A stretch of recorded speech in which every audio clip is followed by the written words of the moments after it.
6:04, Talk 107.3 FM, WBRP. Mornings with Brian Haldane off and running. Brian here with you, John LaBeouf producing. Getting you ready for a busy Thursday show. Starting you off at 60 degrees in downtown Baton Rouge. Gotta love that. As we're, I don't know about you. I'm already ready for the weekend. Been a busy week thus far, and we've got no signs of slowing down. So before we get you to the rundown and everything else going on the show today, let's hit up some top stories and trending.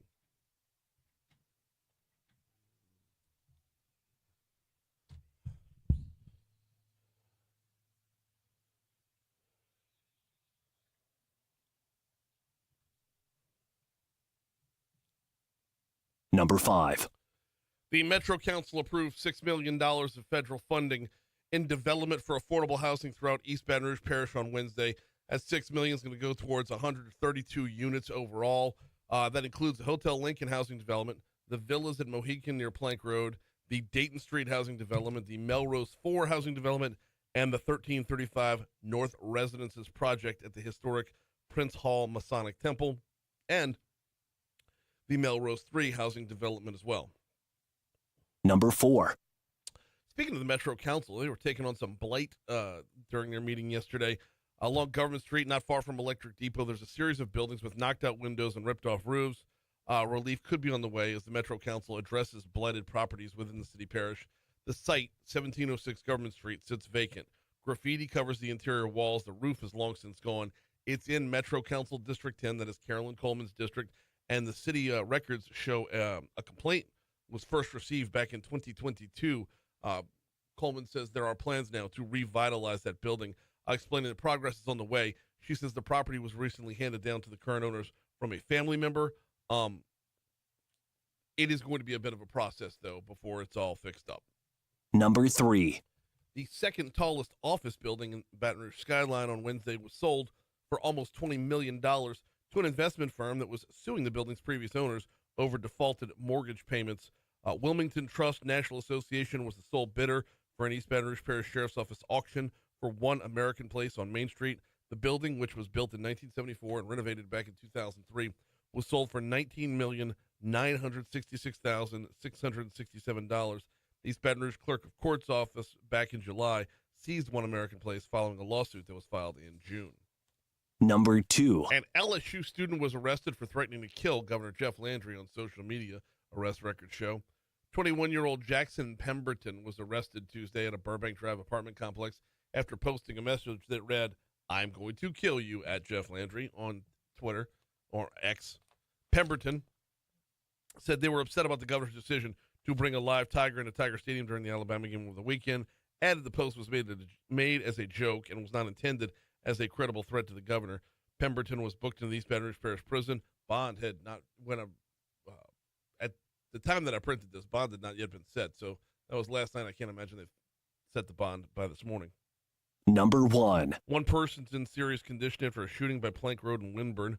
That shooting took place by the Boost Mobile at Plank and Ozark Street. Preliminary reports from police say the victim was a juvenile. There was no other information available on this story.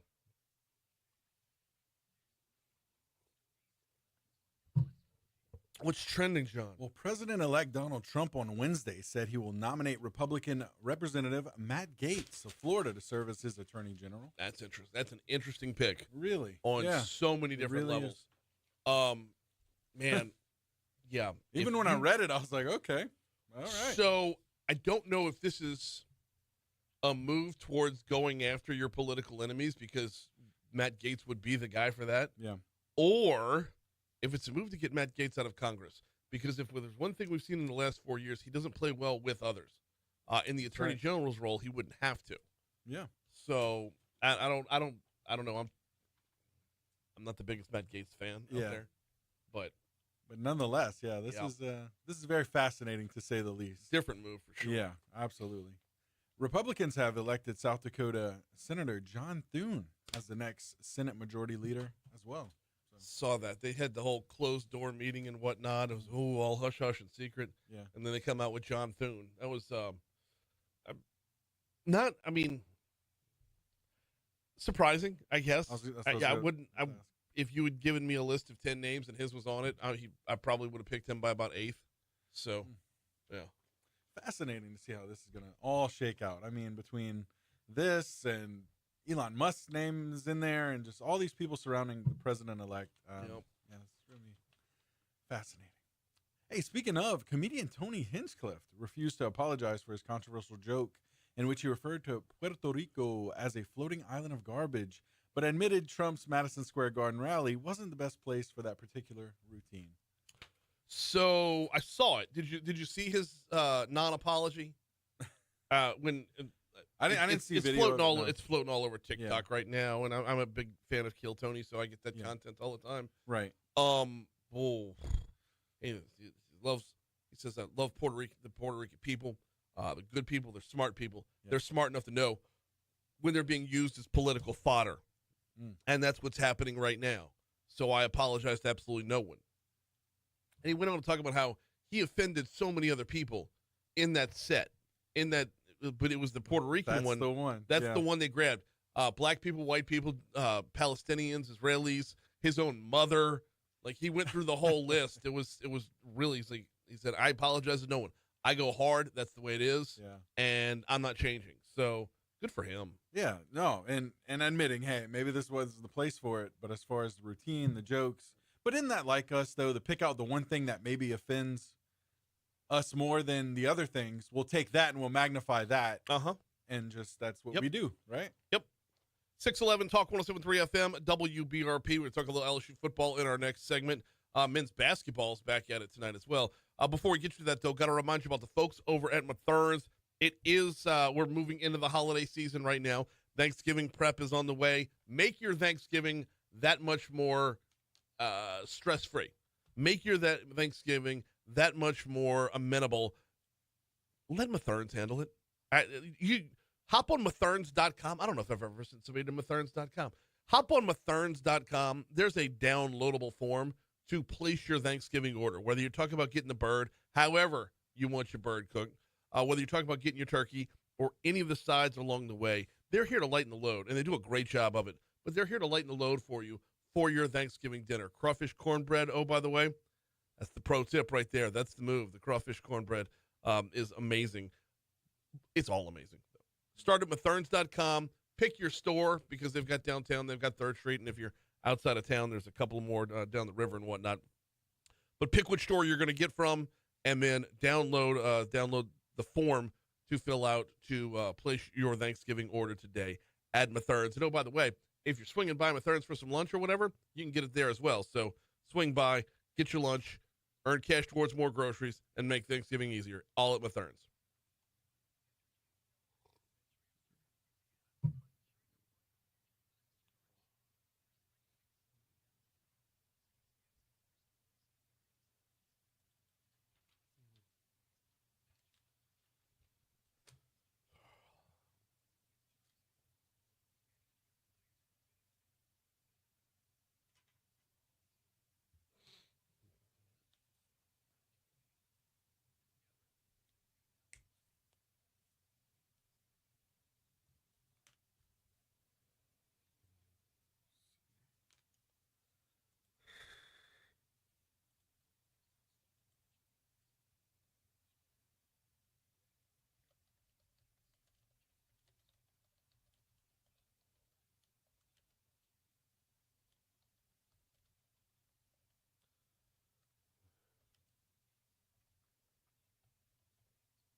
Looks like things are good on Facebook.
6:15, Talk 107.3 FM, WBRP. Mornings with Brian Haldane, rolling right along, holding at 60 degrees to start off your Thursday morning. I've got a busy sports segment here, so let's get right to it. I want to start off with LSU men's basketball because they are going at it tonight. You're going to find the game over at our sister station, Eagle 98.1, 8 p.m. tip-off at Kansas State. They're in Manhattan, Kansas for the Kansas State game.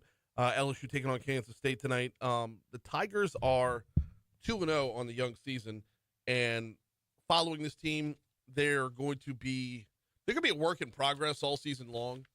So if they can sneak out of Kansas State with a win tonight, which Kansas State is also 2-0 on the young season, but if they could sneak out with a win tonight, that would go a very, very long way towards building out a resume that hopefully will put Matt McMahon in the postseason this year. As it stands right now, Kansas State, according to ESPN, 63.2% chance of winning this game.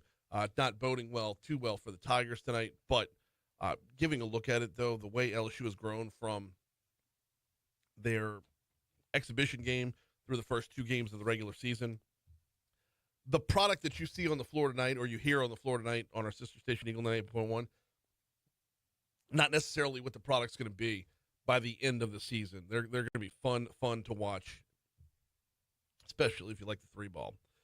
Moving over to LSU football, Coach Brian Kelly says Garrett Nussmeier still a starting quarterback for the Fighting Tigers, despite committing 6 turnovers over the last 6 quarters. Mistakes have contributed to the Tigers' 2-game losing streak, but Kelly says they have not even considered making a change at quarterback. He gives us the best chance to be successful, and that's kind of where we're at relative to first or second. We have to do a better job for him. He's got to do a better job, and we believe in him. I'm going to take up for Garrett Nussmeier because, yeah, you shouldn't be throwing interceptions or fumbling the ball, although you fumbled the ball in the rain. I mean, isn't that a little bit forgivable? It's wet. That's the environment where that sort of thing is going to happen. But when it comes to the interceptions, I mean, number one, if the defense knows you're not running the football, and as a team, LSU does not run the football a whole lot, at least not well, then they can key in on the pass. That makes you more susceptible to the interceptions. And so instead of having 6 turnovers over the last 6 quarters, he probably would have been somewhere closer to 3 or 4 if that were a more balanced attack. But on top of that, though, Garrett Nussmeier didn't lose the game on Saturday because Garrett Nussmeier didn't give up 185 yards and 4 touchdowns to Jalen Milroe. Meanwhile, going back to the quarterback situation, redshirt freshman Ricky Collins and Vanderbilt transfer A.J. Swan, they would be the other options if Kelly wanted to make a change. Swan he started 12 games for the Commodores, but Kelly says they still believe in Nussmeier. We just truly believe that he gives us the best options for success. Now, having said that, you can understand what we're working on.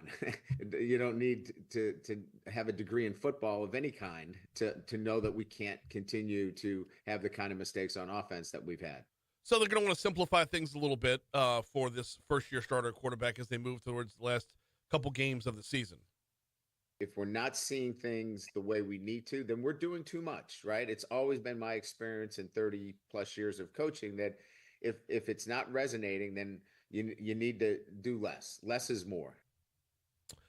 Kickoff on Saturday could be roughly 2:45 over on our sister station, Eagle 98.1. Eagle 98.1's game day will begin at 9:30 a.m. Moving from LSU over to Southern, the Jaguars back at home this weekend, hosting Arkansas Pine Bluff. They've got a 2 p.m. kickoff on Saturday as well. And right here on Talk 107.3 FM tonight, it's going to be the Eagles hosting Jaden Daniels and the Washington Commanders, 7:15 kickoff for Thursday Night Football. Here's the Fox Business Report. Hi there. Good morning.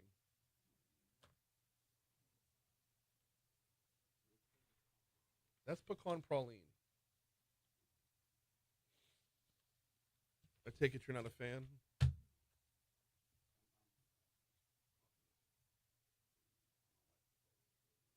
There's no flavoring in it, though. It's just, that's the way they've, yeah.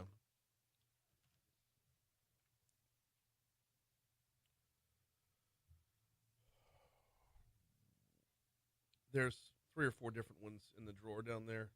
The breakfast blend, the cafe special, the whatever the gray one is, and then the pecan praline. So I just grab a different one every day, barely paying attention. They all got to get drank.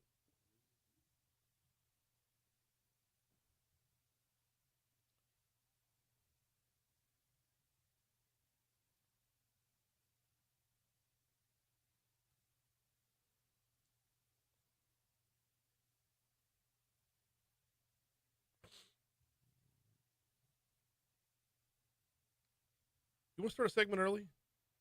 Okay. I don't like what I had for 625, and you've got a shit ton of stuff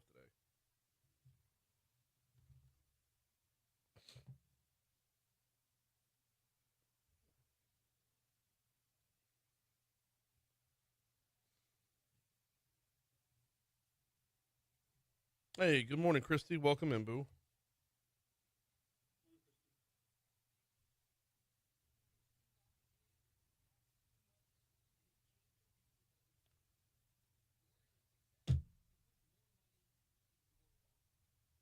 Inkster was good yesterday. I enjoyed him. Yeah, that's a fascinating brain to retain the stuff the way he does. I mean, I can't And remember what I had for lunch yesterday. but it's like it's equal parts fascinating and useless. Yeah. I've got Google. Well, no, when I introed him before last year's session, I called him a walking Google or something to that effect. I mean, it just, Oh. better remembers birthdays and like Who the hell knows Muhammad Ali's birthday and Elvis's? and that he can do the math as to how many days it was between birthdays, how many years and dates. I'm like, okay, I guess that.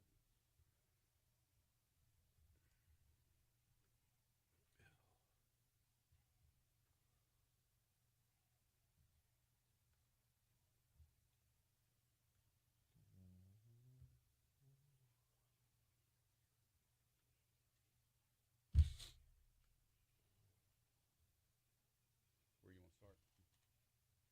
What the hell is Blue Sky? That's the Twitter. I'm sorry. I know what Blue Sky is, but that's where I want to start. Oh yeah. God, what was the guy's name who started Twitter?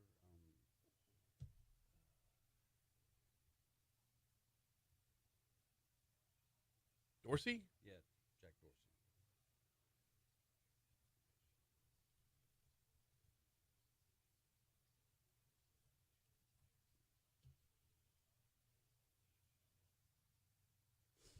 You got your normal delays on I-12 westbound coming in from Livingston Parish. I shouldn't say normal delays, normal volume on I-12 westbound coming in from Livingston Parish. And, like, literally, that's all we're looking at this morning. 10 eastbound coming in from West Baton Rouge is looking great right now. I-10 westbound coming in from Ascension Parish is looking great right now. I-110 is looking great right now. Both bridges are wide open. Actually, you know what? There is... I don't know if this is an accident or why there's delays here, but I'm showing something slowing things down on Court Street in Port Helen. Court at North 14th. That's like the only thing we have to report. Your surface streets are looking great as well, so we're about as clean and green as we can get to start off this Thursday morning from the Shaw Bills Tire Traffic Center. Must be hot donuts in Port Allen. Probably. I'm trying to think, was it Court and 14th? I don't know. Oh, is that where the no 14th is the other side of Highway 1? No, it's the downtown side. Is it? Yeah, I think so. Brian's Furniture's there? I think so. Coming up on 625 at Talk 107.3 FM, WBRP. Mornings with Brian Haldane rolling right along. Y'all, Haggai Davis has a stack for the Cup of Tech Gumbo today. So we're going to bump things up by a little bit and get started right now.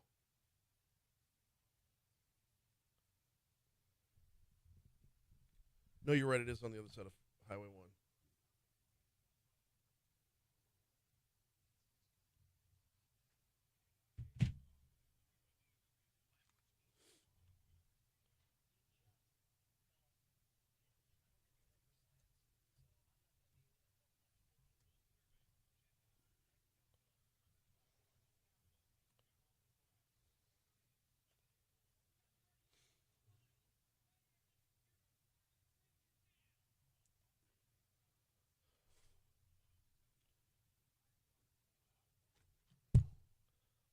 Welcome in Haggai Davis for a cup of tech gumbo. A little bit early, but I appreciate it because we got a lot of ground to cover. How are you? I'm great.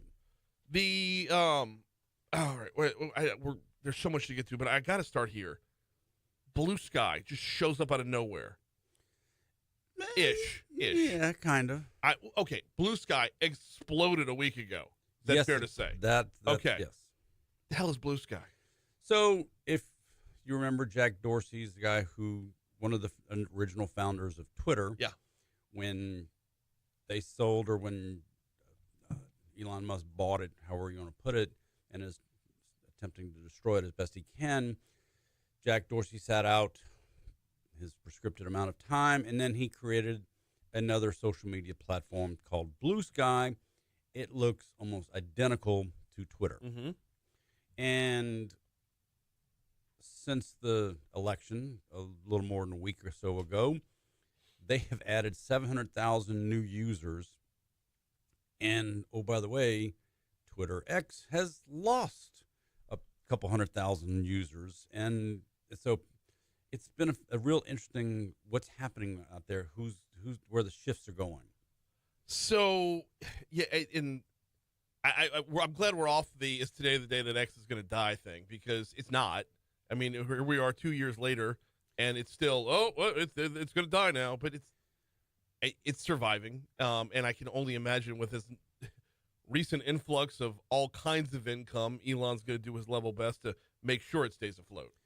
Oh, it's going to stay afloat because he's got enough money to keep it afloat, and it's losing money, but he doesn't care. He's got more money than anybody else on the planet, and so he can just keep pumping his own money into it to keep it alive. Yeah, but I mean, we got to remember these things in scale, though. I mean, Twitter took in $3.4 billion last year, and then that was down from the previous year, but it's still $3.4 billion.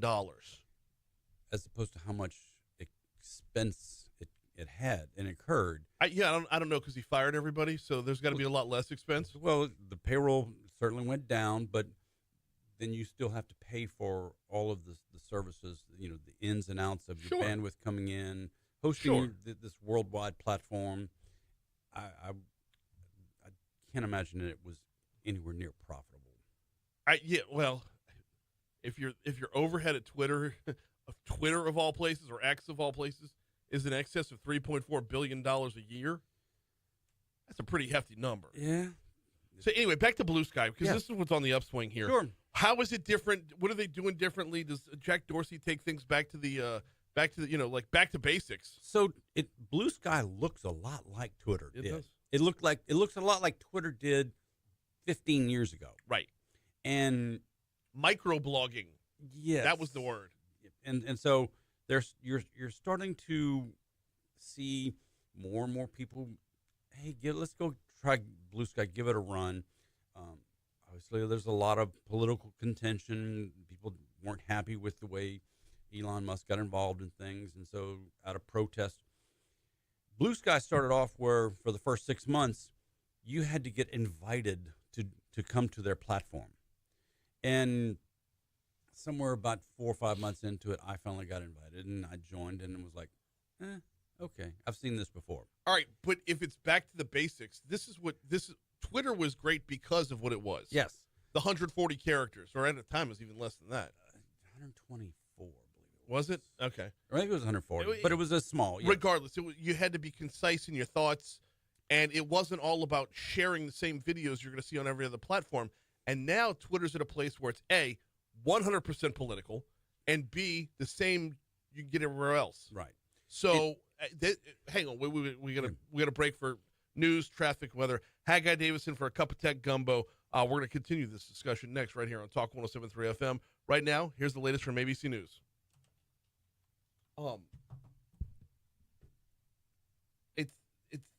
What I like about Blue Sky is it's the back to the basic. Like, every social media platform had what it was good at, and everyone has tried to generic themselves up to where we've got all the same functions and capabilities of everything else. And it's like, that's not what I want.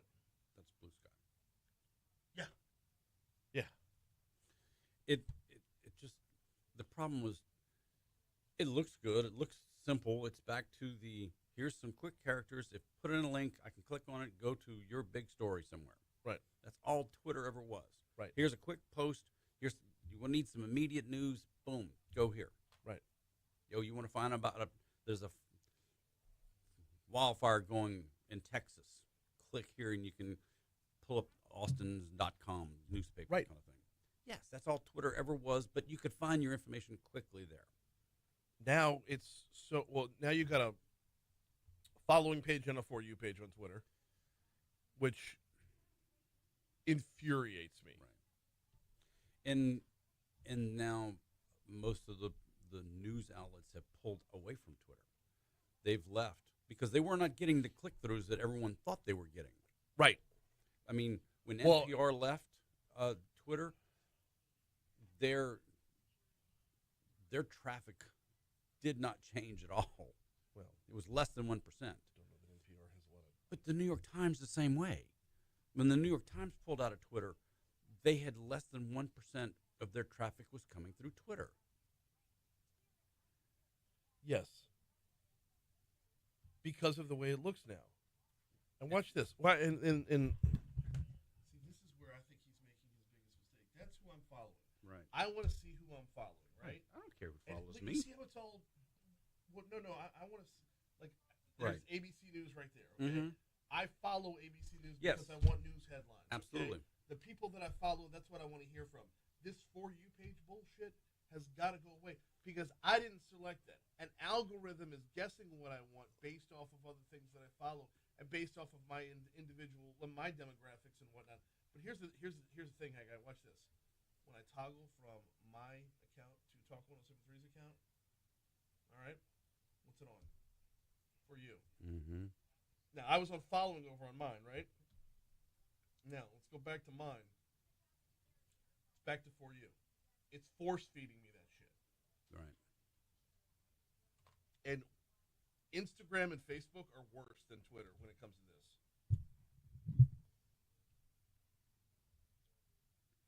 Instagram especially, because you have to go in settings and change things. And every time there's an update, you have to go back into settings and change them because it resets you back to that garbage. I've never been an Instagram fan, so I just.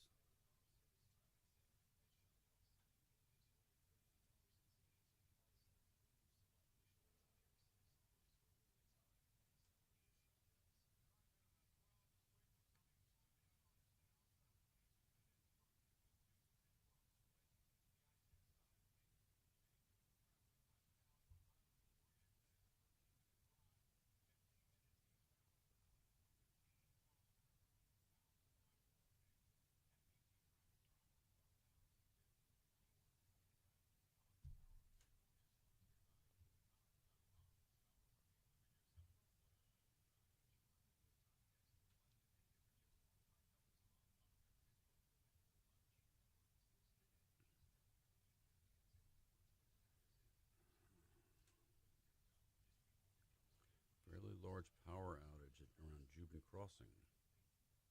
Oh, That was Byron. okay. I'll dig in on that.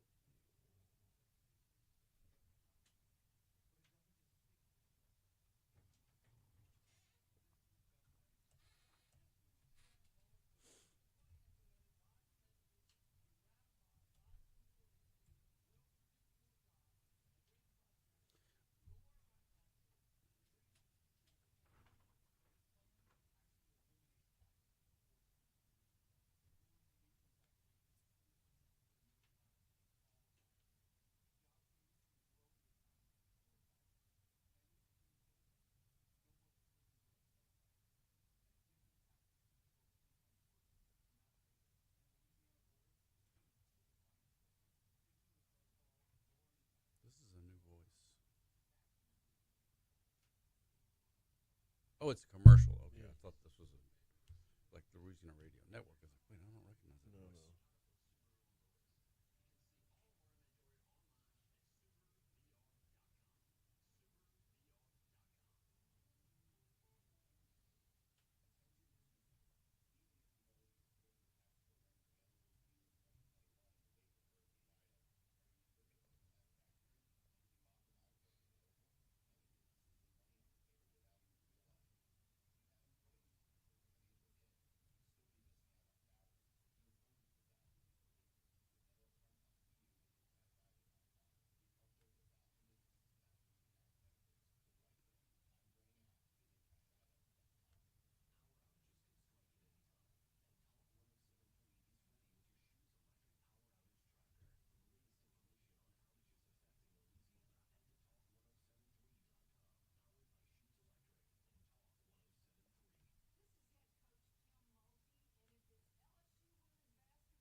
Cooler start to the morning this morning. Will that trend continue? Here's your forecast with WBRZ meteorologist McCade Cowan.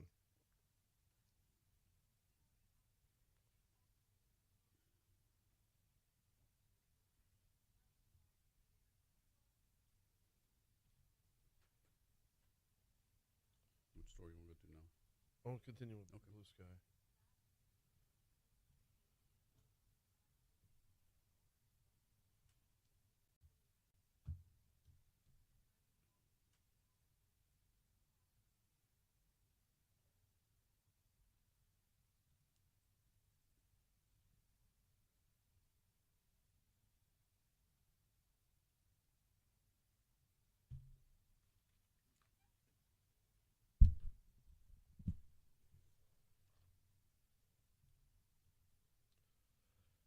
.637 Talk 107.3 FM, WBRP, mornings with Brian Haldane rolling right along. We got Haggai Davis in for a cup of tech gumbo.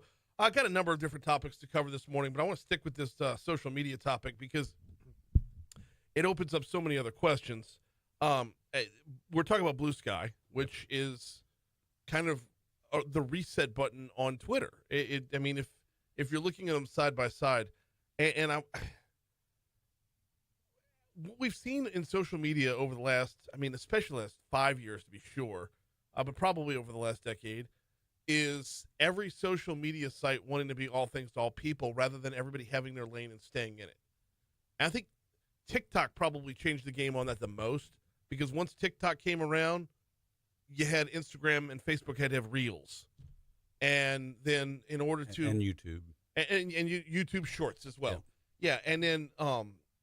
when Twitter got sold, now Facebook and Instagram have to have threads. So it's like, why does everybody have to be everything? Why can't it be everyone stay in your own lane? This is what you're good at. You do what you're good at. Because they need eyeballs. Yeah. They want to keep those eyeballs on that one little screen as long as they can, so you can see the ads that they're placing. Because, as we all know, these social media platforms are advertising agencies. Correct. And, yeah, and that's all they 100%. are. That's all they are. They're advertising agencies giving away a free product so you can go look at it and see all the ads that they're selling to advertisers. Mm-hmm. I think I don't know if I feel like I'm on an island here. You know, I feel like I'm the only I'm shouting at clouds on this one, but I feel like the social media account who does what it does and does it better than anybody else, it's like, this is what we do, then that's going to be the one to survive, rather than the all things to all people model, which I don't know. I use Instagram so little today. It's such a back burner social media for me, and it is insanely popular elsewhere. You're too old. Well, I mean, you're not a teenager anymore. no, Sorry. I know, but the days of Covington have gone, Brian. yeah, no, You're an old. You got Thank teenagers God. Your own. Thank God there was no social media then. Oh, you think the '70s would not have gone well with social media? No. The 80s and 90s are right in line with that, by the way. Yes. But it's... I see a lot of my friends on Instagram. I see a lot of businesses that I interact with on Instagram, and it's just, it's not hitting for me. I've never been a fan of Instagram. It never worked for me. I started, even Facebook is there. Right. And I'll go to Facebook just to go check because it's what I've been doing for so long. I used to love Twitter. I lived in Twitter. Yeah. But Twitter's dead to me. I mean, it's so just... okay. I will continue to go to bat for Twitter because it still does what you. But they've made it harder to do what you want to do. So many of the things I wanted to see, the companies that were putting news posts on Twitter have pulled away from Twitter, and so now it's 80% political garbage, and I don't care about that. Right. So Twitter has nothing for me anymore. All the news outlets that I follow are still there. I mean, WBRZ is still there, WAFB is still there. The ABC News, CBS News, Fox News, they're all still there. NPR pulled out, but I don't think I ever really followed NPR. They're not really... It's hard to find their information, the things that they're posting. I'll look at Twitter occasionally, but it's harder to find everything because there's so much more political garbage inside of Twitter than there ever has been. And to see the headline of a news article from whatever news outlet, it's harder and harder to get, because you've got to scroll through so much political garbage or other garbage. Yeah. I'm pulling mine up right now, all right? And the very first thing out, and this is on the following side, political garbage is the first post. And I don't know who Andrea Jackson TV is, but anyway, political garbage number 1. Ad for Timu number 2. Laura Ingraham, that's more political, number 3. And there's Andrea Jackson. You know what? Let's just go ahead and see if we can. Oh, that's on me. I was following. Yeah. So, All I right, mean, that one's done. That's a prime example. But the first 5 things on your Twitter feed first, yeah. were things that you don't want to see. Here we go. Number 6 finally gets to it. Margaret Orr with a weather forecast out of New Orleans. So great. there we go. There we go. So now you know what the weather in uptown New Orleans going to be like. Great. Well, but I follow Margaret Orr. So, I know, you know. and sure, I mean, I get it. It's Channel 6, WDSU. Yeah. Who wouldn't want to watch? LAB Hall of Famer. Oh, by the way.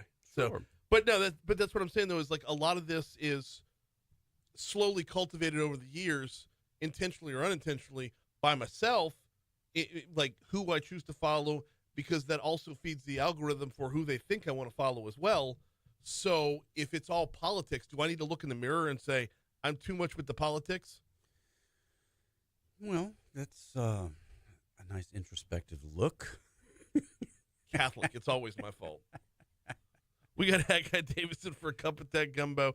I guess we can pivot over to Copilot. Okay. I'm a big fan of Copilot. Love Copilot. Copilot's pretty great. Hang on, let me get back. It's getting to be a little bit invasive, though. So Microsoft has tried to make the public as confused as they possibly can when it comes to Copilot. Yeah. Because you had Copilot, which you could go to, if you use the Edge browser, that was the free version, which is just basically Chat GPT. Yeah. And then they had, if you have an Office 365 account, you can get some things inside of your Office 365 account where Copilot would be a little bit of an assistant. Then they came out with Copilot Enterprise and then Copilot Pro, where you had to pay a lot more money per month to get those features. And it learned all about your tenant, your domain name thing, everything. So if you're the CEO of techgumbo.net and you had 100 employees, you could have it run across the tenant and pull together information for you. And that was great if you're the CEO, because it would do that. But if you're a frontline employee, they weren't going to spend an additional $30 a month for you to have Right. all these features, because you don't need it. And so Microsoft has figured out there's a price elasticity rule in economics. And so they said, okay, we're going to stop with all the paid, and we're going to make everything free. Because guess what Google's doing, and Microsoft's losing to Google when it comes to that in-tenant, in your environment, digital assistant. The area of invasiveness that I really am not liking here is, like, you can't even write an email anymore without getting AI suggestion to begin with. That's been going on long before Copilot, though. Has it? Sure it has. Have I just not noticed it when? Yes. Okay, in my Outlook. Okay. All right. Oh, new email. First thing that pops. Well, it's not gonna show it to you here. Why is it not gonna show it to you here? I'll tell you what. Let's go. Well, as you start typing, it's making suggestions. For That part I'm fine with. Okay. Yes. That when you go, see, it's not doing it here. When you go to type the body of the email, it starts with AI suggestion. Yes. And it's unnerving. That's Microsoft is baking more and more the artificial intelligence into Windows, whether it's Windows 10, Windows 11, and at some point, whenever Windows 12 comes out, it's going to be almost all AI built into it, and that's a whole another sinking can of worms, if you will. We got to take a break here. Haggai Davison for a cup of tech gumbo. We got a lot more ground to cover. I tell you what, before we take that break, got to remind you, you heard the promo there from Coach Kim Mulkey a little while ago. LSU women's basketball returns tomorrow night versus Murray State, 7 p.m. Then on Monday, they're going to take on Troy. Also 7 p.m. tip-off. Hear the Tigers all season long on your home for LSU women's basketball. That is Talk 107.3 FM. Quick break, check traffic, check your money now. Continuing with Haggai Davis next on Talk 107.3. I don't know if you even want to go near the Mattel story. Did you see that one? Yeah, we can talk about it. It's funny. It's sad. I mean, how many levels of quality control, quality check does Mattel have? Does nobody bother to look at what the AI created for them? I'm sorry, I got an email from Flynn. I don't normally get an email from Flynn at 6:40 in the morning. Ooh. Compliment apparently. Oh. Congressman Graves says people like me. Nice. But it's wicked.com and they're dolls from from Wicked. So .com. I understand that. But It's a when you different- talk about quality control, you have no reason to go back and double check that. you don't think somebody would say, "Hey, let's go make sure that the graphics match up"? I don't know. You're Mattel. I understand that. You're $1 billion. I understand all of that. Somebody's got to at least one time accidentally say, "Oh, let me just go look, make sure the graphics line up." But it's just wicked.com. It's not like it's tigglebitties.com. It's wicked.com. It's a different website about interaction between women.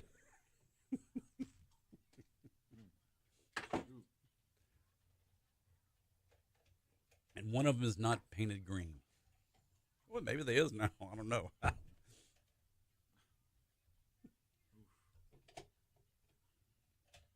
So you're thinking it was intentional?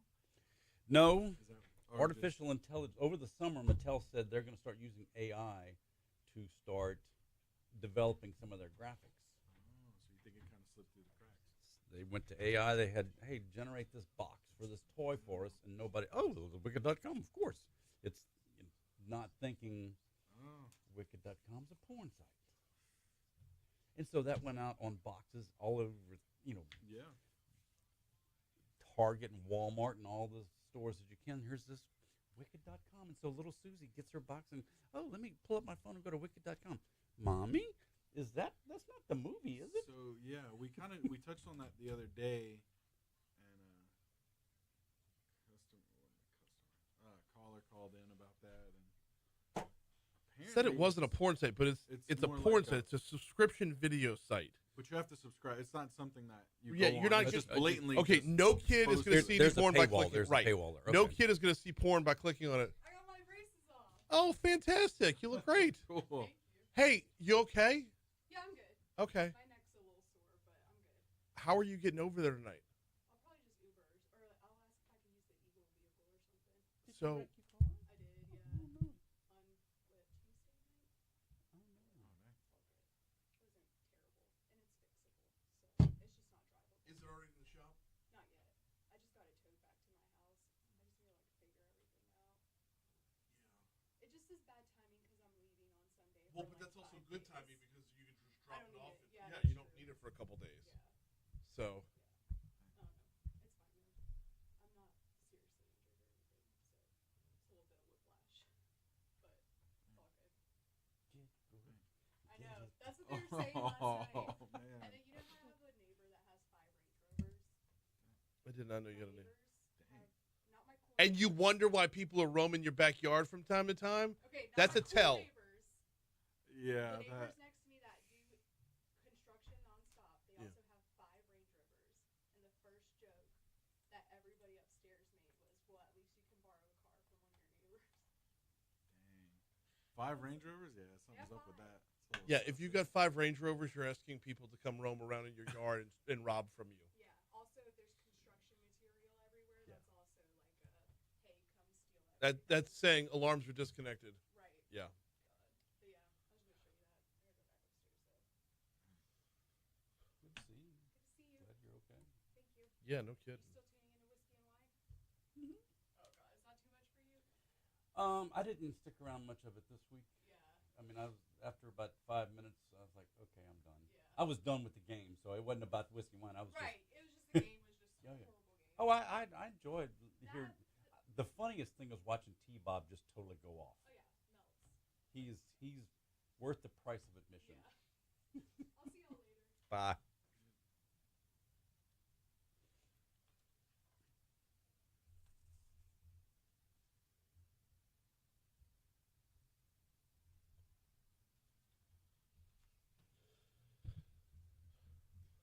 .652 Talk 107.3 FM WBRP mornings with Brian Haldane rolling right along. Cup of Tech Gumbo rolling right along. Sticking with Copilot but pivoting over. You had sent over an article that I really really enjoyed because while I'm finding Copilot to be more and more invasive, 10 things to try right away.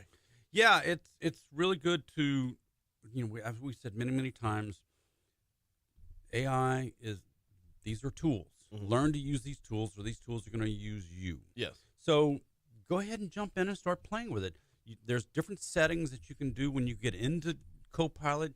If you want it to be very creative, if you want it to be very much more precise in the search kind of things, or you can just have it at a balanced setting. I mean, set the thing up to work for you the way you want it to, and then start asking it to do things. If you wanted to write a headline or write a story or make up a description about your radio show, you can do that. And I have it. I needed a 250 word write up on what Tech Gumbo was. And so I went to Copilot and said, give me that. And bam, it did. It was great. Okay, that being said, though, is it advanced enough to know what's real and what's not? No. Yeah. And that's why you have to let it create that for you and then be a human and get involved in it. Go Right. back and edit it. Go back and make sure it is real. It's accurate. But you know that's where all the curmudgeons come out and say, well, then I'll just do the damn thing myself. Fine. That's Do that. We also used to have, typewriters that were not even electric. right. And everybody uses a word processor now. Yeah. So, okay, fine. You used to have your secretary do things that you don't have a secretary anymore because you're using Microsoft Word. All right, we got at least 2 more topics to cover here, and we got 5 minutes to do it. Amazon Haul. Is this going to be So here's the backstory. Amazon Haul wants to take away from Temu and Shein and all the other ones that are out there by offering up junk, basically. Yes. The way they're presenting this makes it sound like they're just here for junk. It says items that are $20 or less. That's it. And you can only get there by going through your phone. Uh-huh. And when you order something, it's going to take a week or 2 to get to you because it's got to take the slow boat across the Pacific to get here. Yeah. Amazon went to China back over the summer and got with some manufacturers over there and said, look, we're going to build this app. We want you to make your crap for us so we can sell it cheap. And that's what they're doing. Amazon Haul is not going to be part of your Amazon Prime account. It's going to be a whole separate app. And if you want cheap crap because you don't want to stop in the Dollar General store, Right. here's Amazon Haul. Why wouldn't that just be available in Prime anyway? Because they don't want to tarnish the Amazon brand. They don't want you to think that the same stuff that you can get on Haul is the stuff that you can get on Amazon.com. Okay. Wasn't the tagline everything from A to Z? That's why it's Amazon, and they've got the little arrows, the smiley underneath it. But So it's not everything from A to Z. it's everything that's It's- good. Yeah. Come on. Again, cannibalizing themselves. Yes, it's one more opportunity just to go make another buck somewhere because people want to buy crap. Well, let's buy crap on Amazon Haul instead of buying it on Temu. Speaking of buying crap, can you buy the dolls from Wicked? This is one of the funnier, saddest stories we've come across in a long time. Mm. So Mattel, back over the summer, made a big announcement that they were going to start using generative artificial intelligence, or Gen AI, Yep. to start developing graphics for the toys that they were making. Yeah. Well, the movie Wicked is coming out here soon, and they put together some boxes with the little Wicked dolls inside it and said they just put the domain wicked.com on it Yup. without checking that That's not the domain for the movie. It's wickedmovie.com. Right. Wicked.com is an adult-only site. Yeah. Now, to be clear, there's paywall in front of it. There is. There Yes. is no kid gonna You're- go to wicked.com And, and see anything they shouldn't see without first entering a credit card, because not only is there a paywall, but there's not even a preview. There's not even a tour. But the fact that your Mattel, as big as Mattel is, as long as they've been around with all the levels of quality control and quality checks, nobody bothered to see if this domain was the right domain. I mean, how many levels of lawyers and marketing people, nobody along the way said, let me just make sure the graphics line up at this domain with what's on the box. Yeah, the way I see this, who would? First of all, who's reading the stupid box? Somebody better be. Somebody better check. And see, that's just it. Every single letter, every brush mark is checked for quality control on these things. This is Mattel. You don't Right, but it's okay.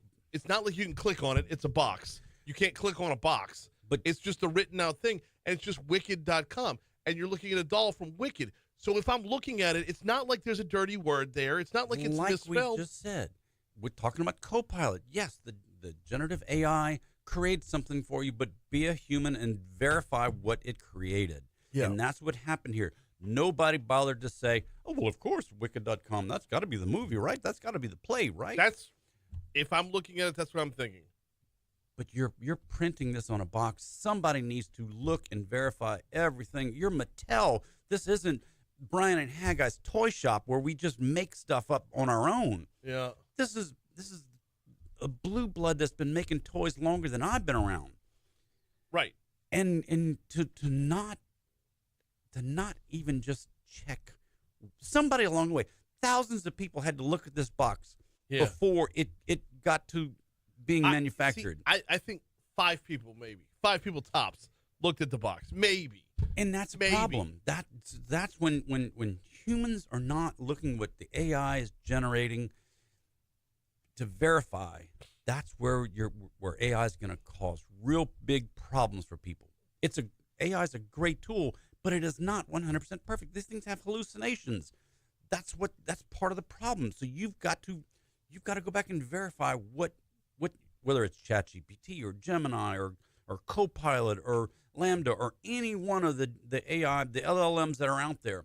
You've got to verify that what it's telling you, what it's created for you, is accurate. Yeah. I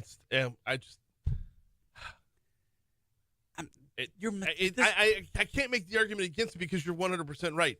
But at the same time, though, when I see that, I'm like, well, if I were looking at that box, wicked.com, it's spelled right. Sure. He's Haggai Davis, get a full serving of Tech Gumbo. Anywhere you get your podcast or on the weekends right here on Talk 107.3 FM. We always appreciate it. You bet. Here comes news. Sorry, I wasn't paying attention to John. Next week I'm out. Okay. Okay, no problem. Oh. Well, because there were other jokes about the Wicked box.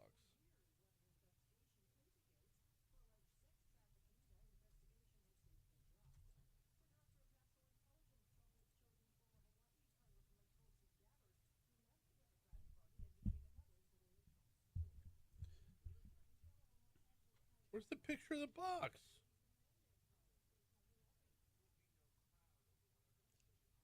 I don't know, but you can find it on eBay. People are buying these boxes as collector's items.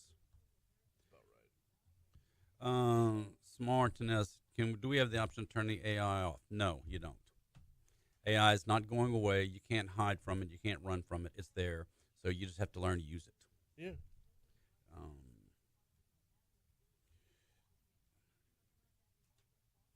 There you go, Troy. You are one of Acme Toy Company, Acme Rocket Company would never have had these mistakes.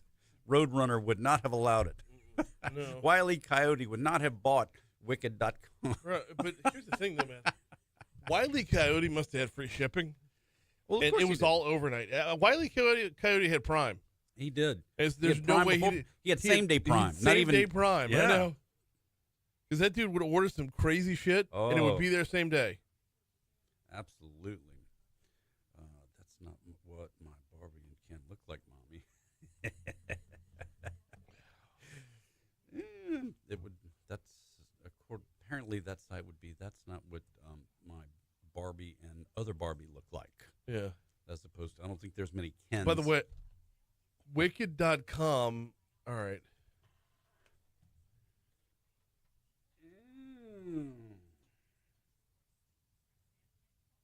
Well, maybe there are some Kens.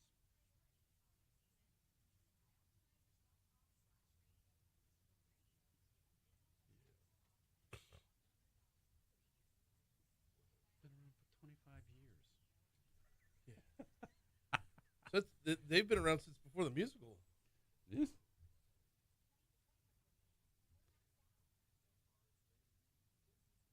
They could have filed trademark infringement if they really wanted. Would probably have enjoyed the traffic though. If I were them, yeah. I was gonna say if I were them, I would let the free ride of traffic die down first. Oh, they had to be ecstatic when people started going to Wicked.com thinking that they're going to take us to the play. Yeah.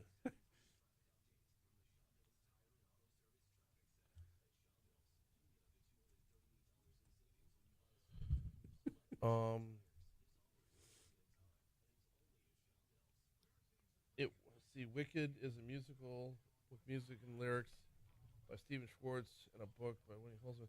Loose adaptation of the 1995 Gregory Maguire novel. Wicked, okay. When was it released? Play? The play. When did the play first premiere? Original Broadway play. Was it 2017? 2011? Okay, so 2011 would be 13 years ago. So the porn site was a decade older than the play itself. Yeah.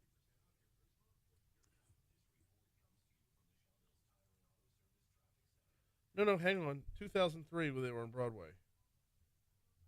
Okay. Well, it's still out first. Yeah. But if the book was written in 95, then not so much. Right. The book precedes the website by 4 years. Yes. Yeah. Ooh. Shoot. I'm sorry. So tired.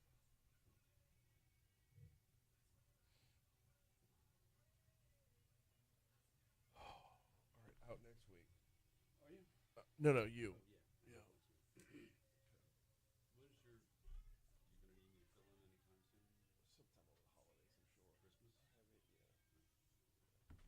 I haven't even looked that far ahead yet. You know, when you're too hungry to eat, I'm too tired to plan. So, yeah. So, back at it. Appreciate you, Haggai. 7:05 Talk 107.3 FM WBRP mornings with Brian Haldane rolling right along. Hour 2 coming your way right now. Holding at 60 degrees in downtown Baton Rouge. Brian here with you, John LaBeouf producing. We're getting you ready for a busy second hour. Diving back into the legislative session, special session on tax reform. We're going to talk with Jason DeCuir from Advantis Consulting coming up at 7:15. And then we've got Crimestoppers coming your way at 7:35. Lieutenant Don Coppola should be around on the back half of the hour. The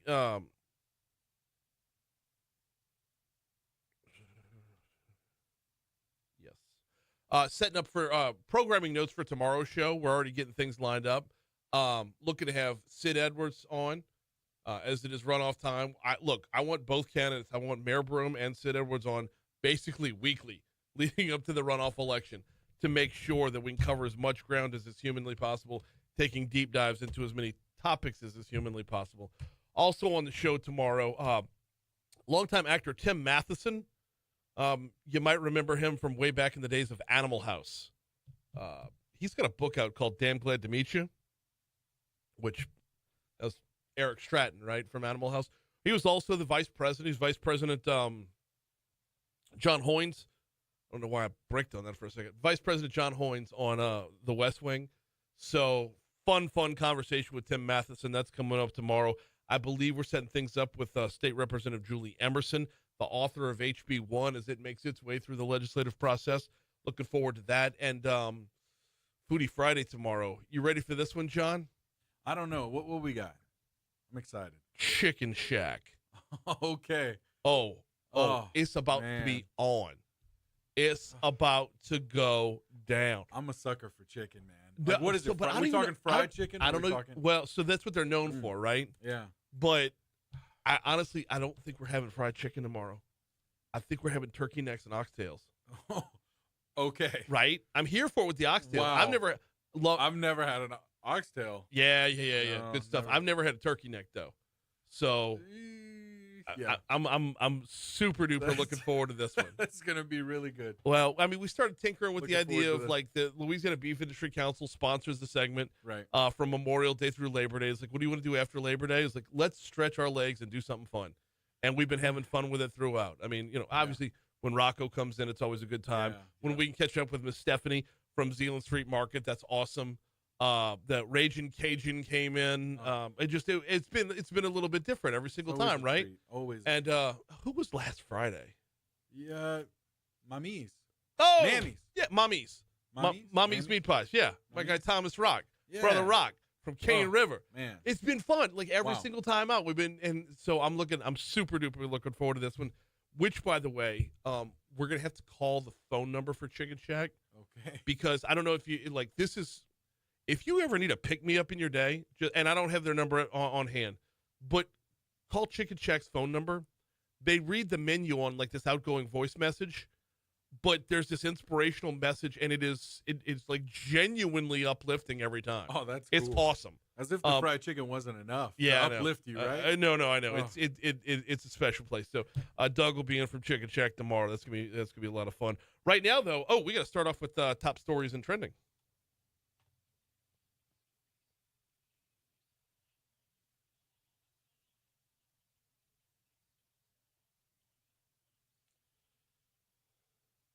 Number 5. I don't know what I do with my papers. Here we go.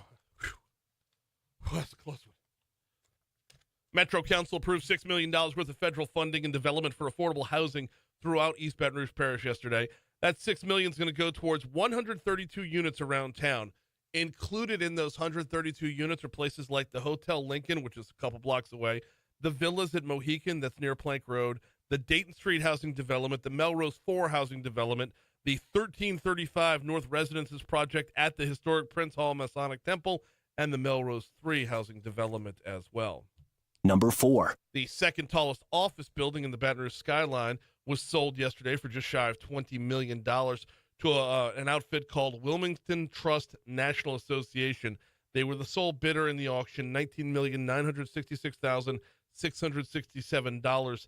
That was the amount. The building was first built in 1974, renovated in 2003, was seized back in July after a lawsuit was filed in June. Number 3. 21-year-old Jackson Pemberton was arrested Tuesday at a Burbank Drive apartment complex for threatening to kill Governor Jeff Landry. This was not an ambiguous message on Twitter. It said, "I am going to kill you," at Jeff Landry. Police followed up, and Pemberton was arrested.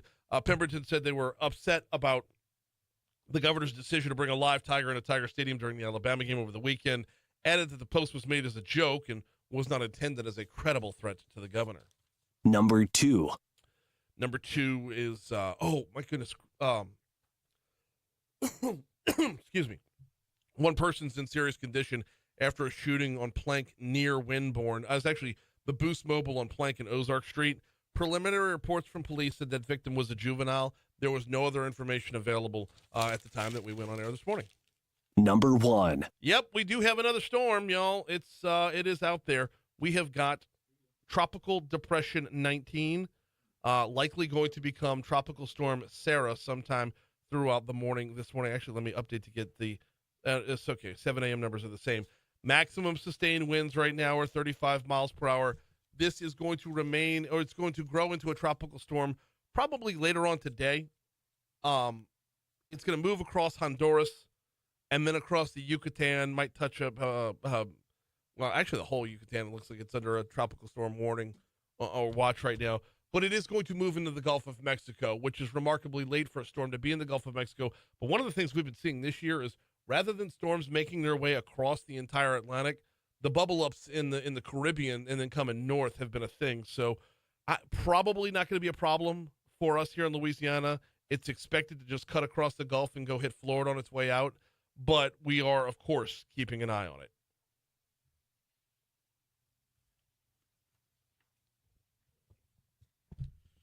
Well, President-elect Donald Trump on Wednesday said he will nominate Republican Representative Matt Gaetz of Florida to serve as his Attorney General.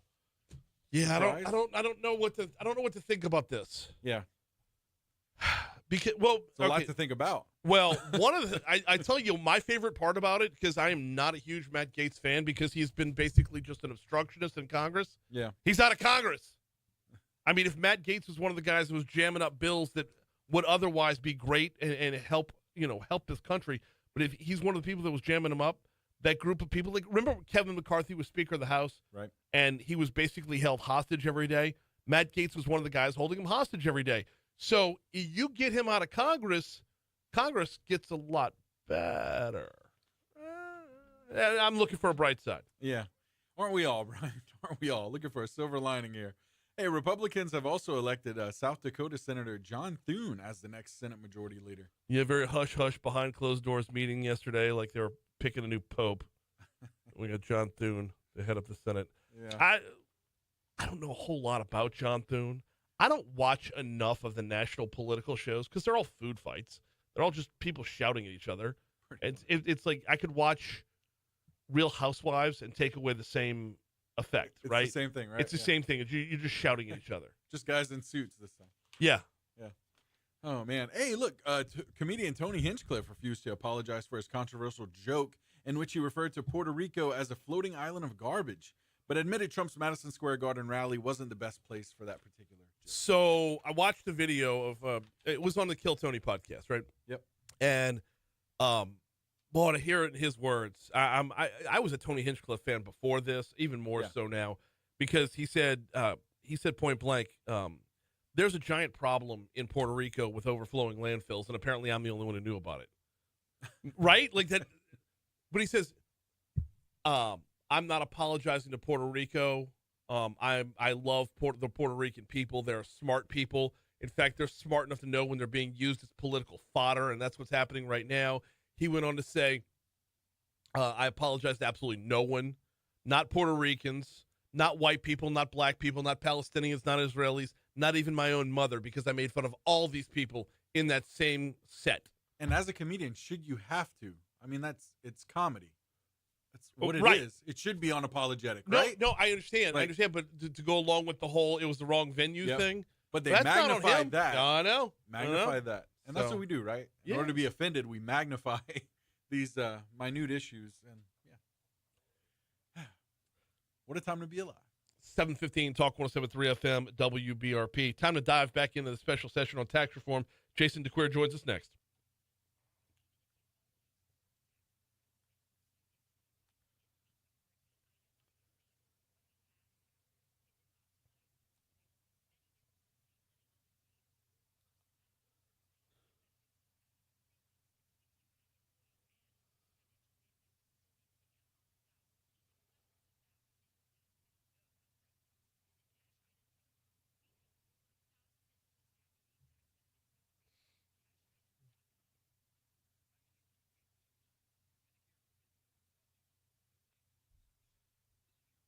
Let's see. And that is Jason on the line as well.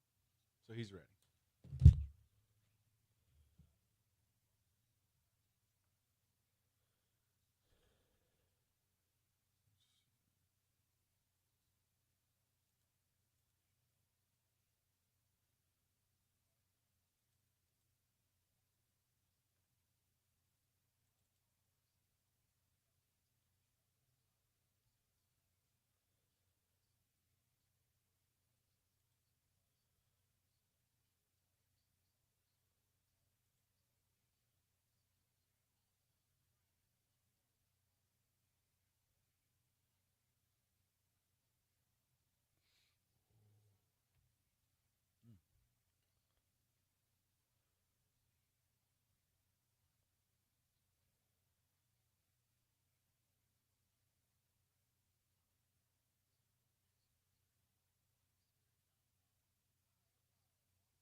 717 Talk 107.3 FM, WBRP. Mornings with Brian Haldane, rolling right along.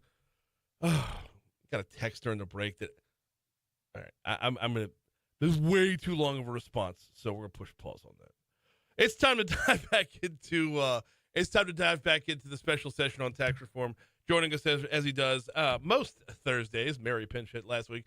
Jason DeCuir from Advantage Consulting back on with us. How are you this morning? Good, Brian, but man, you can't leave me hanging like that. You got a text way too long to respond and no content. It's about Matt Gaetz. Matt Gaetz and how. Look, I think he's gonna be so much better served in this new role than he was in Congress. But yeah. It's just some critiques of the show. That's all. At the very least, it ends speculation about who's not going to be the Attorney General. But I thought Governor Landry ended that speculation because he came out and said, no. I'm like, hey, he absolutely did. He doubled down and tripled down, but that doesn't mean people stop talking about it. I also like it from the terms of like, was he asked or did he squash it before even having the chance to be asked? Yeah, that's way above my pay grade. Those are two different conversations, Jason. Is like, yes. If nobody asked him, then what's he squashing, right? But it sounds like the superintendent is in the mix, right?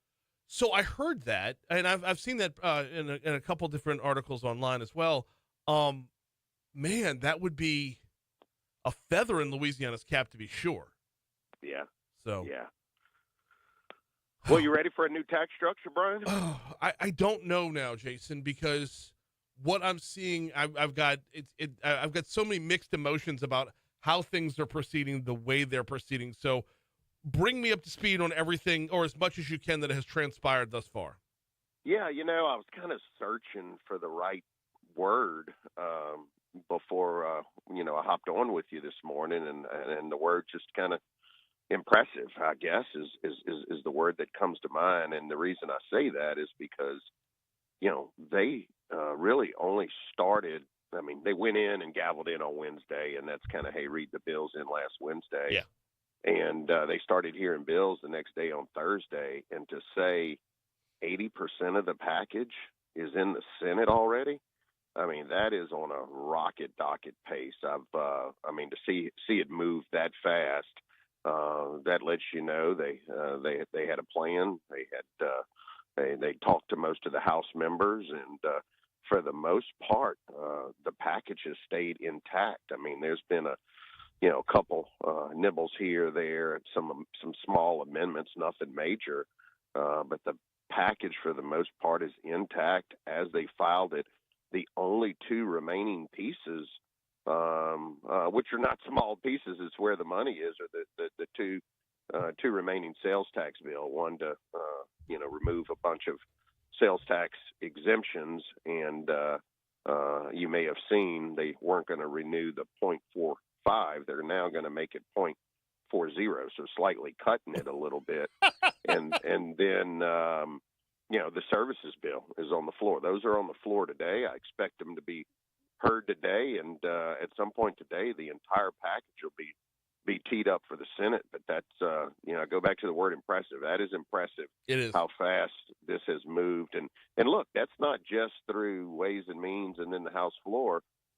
Many of these bills had to take a turn and go be heard in appropriations. So you've gone through Ways and Means, you've gone through appropriations, and now you voted personal income tax off the floor, the reduction there. You voted corporate income tax cut off the floor. You've voted the repeal of the corporate franchise tax. Yep.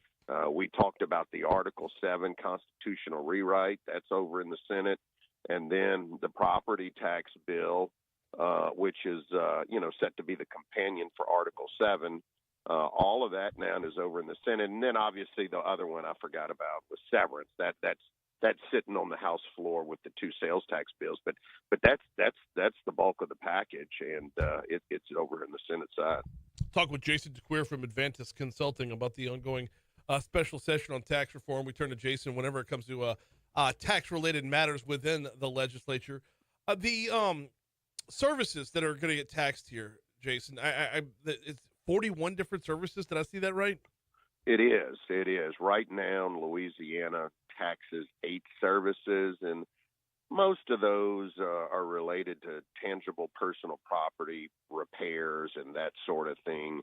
You do have, admissions to amusement and other places of entertainment right now, but you're going to be adding 41 new taxes or new services to the tax base. And they have pulled most of these services from the states of North Carolina and Texas, where they had success expanding the base. And obviously, Texas does not have a personal income tax, and North Carolina was able to expand their sales tax base and use it to reduce their personal income tax, which is what we're trying to do here in Louisiana. And when it comes to taxes on services, though, I mean, it's basically just saying you're just going to raise prices for people. Well, it is no doubt it is added on to the cost of the end consumer, and that is a great point.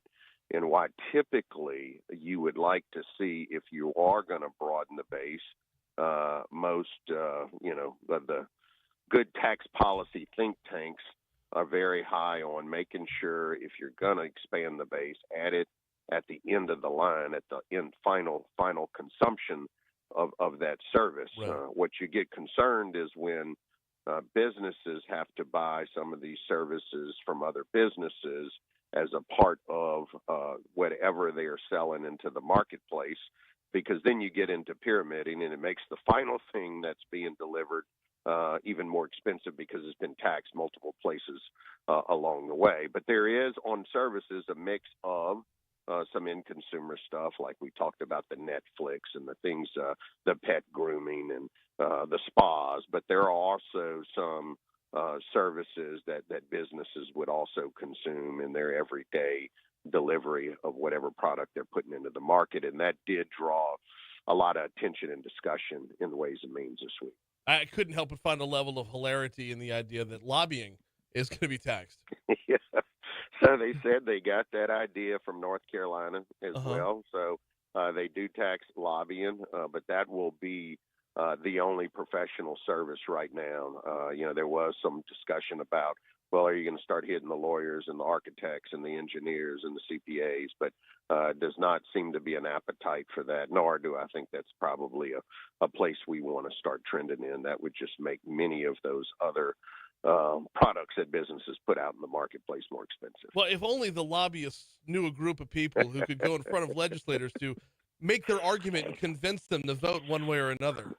So the lobbyists need a lobbyist. That's exactly what I'm saying. We got Jason DeCuir with us from Advantage Consulting. Jason, let's go back to some of the bigger items like the inventory tax and corporate franchise tax and whatnot. How many of these are moving their way forward as single item issues versus being lumped in with other things?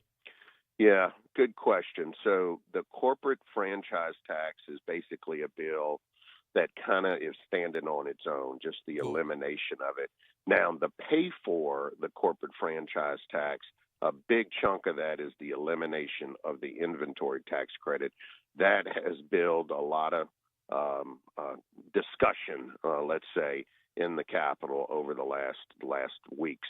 Or the last week. I think they are still working, even though it has advanced to the Senate, they're still working on a plan.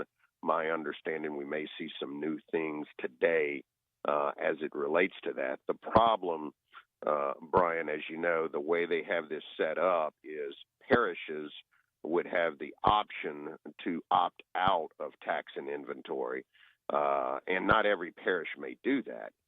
And if a parish decides not to do that, and then you are also eliminating the inventory tax credit, whether they opt in or opt out, you could see a significant burden to many businesses who operate in high inventory or have high inventory in certain parishes. And so I think they are trying to find a solution where they both kind of phase out simultaneously. So if a parish opts out of taxing it, then perhaps the inventory goes away in those parishes. The issue I think that they're dealing with is you're asking some parishes to give up property tax revenue, and some entities within the parish survive on property tax revenue, but in exchange you're giving them that parish back sales tax revenue which different entities, primarily a lot of the school systems, depend on sales tax revenue. And so at the local level, you're trying to say, okay, how does an entity that relies on property tax and gives that up get a piece of the new sales tax revenue that's coming back down? So even though a parish as a whole may be receiving the amount of money that they've given up, trying to exchange it between entities within the parish has become a difficult task, and they're working on some ideas and on how to try to figure that out, that matching. Okay. We got just a couple minutes left with Jason DeCuir from Advantis Consulting. Talk about the ongoing session on tax reform. All right, got to ask you another multi-item. When you see the multi-item bills going through, is there anything that concerns you that there's going to be, by not having single-item legislation on everything, that there's going to be any bills that have a drag on them on the Senate side? Well, look, I think there's going to be a lot of discussion on the Senate side. There's no doubt when it goes over there, you're talking about a different body. As we've talked about, the Senate districts are much larger. The districts look a lot different. And bold ideas go to die. I mean, we've seen it too many times, Jason. It's just, as impressive as things have moved thus far, I hate to be the drag on this one, but it's like, I'm concerned that it's going to run into problems and we're going to lose all our momentum. Yeah, look, on a lot of the cuts, I think everybody seems to be on board with trying to reduce the personal income tax. There's no doubt about that. I think things like the corporate franchise tax, I've been in that building many a years. People realize the negative consequences that tax has. I really think that the discussion is going to be about what I mentioned earlier. How do we make sure that local governments are able to spread the new revenue that they're getting amongst the varying entities so that they can continue to provide the services that they're providing today? And you have started to hear some testimony about that. I mean, the sheriffs and assessors don't want to have to go fight with the school board to say the reason you have $40 million extra dollars is because we gave up property tax revenue and you need to give us some of that sales tax dollars. So I think that is where the discussion, and look, the administration, I believe, understands that needs to be worked out. Yep. And I think that's where you're going to see a lot of synergy spent on the Senate side trying to figure that local balance out. All right. Well, it's going to be a fun, another week and a half, I think, before they have the to be 25th. done. Yeah. Yep. I mean, but they're on a pace to maybe get out of there a little early if they keep it this pace. Oh, this is their third special session. I have no doubt they want to be home with plenty of time to go before the holidays. Yep. No, I believe that. That's right, Brian. We'll check back in next Thursday. He's Jason DeCuir. We always appreciate the time and the insight. Thank you, Brian. Thank you. Have a good one. You too. Bye-bye. Here's news.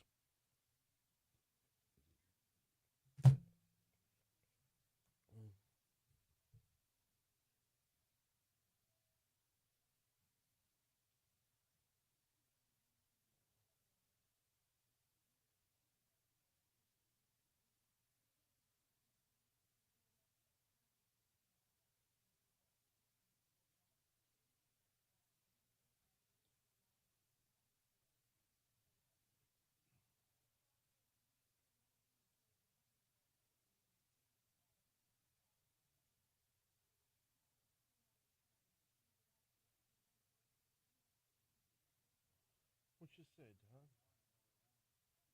I'm doing all right. Dragging ass, but I'm doing all right. What? Yeah, Sunday or Saturday was my birthday. We celebrated on Sunday.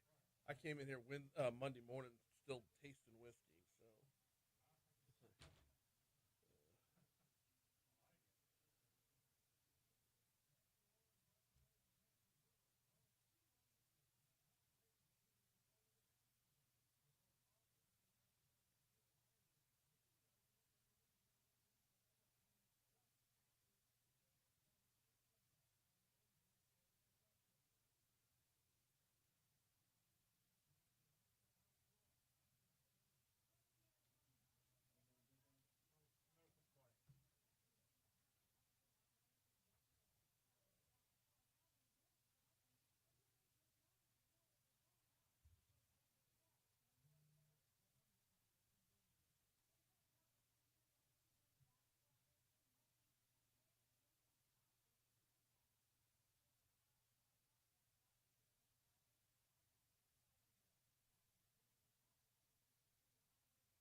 respond to that, or it was going to be in the back of my head the entire time. How you been?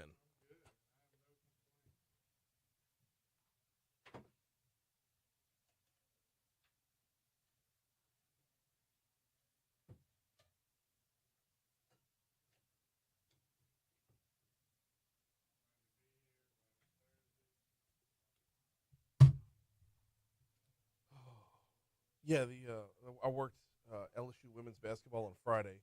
I worked LSU football on Saturday, so I didn't get a chance to come up for air until Sunday.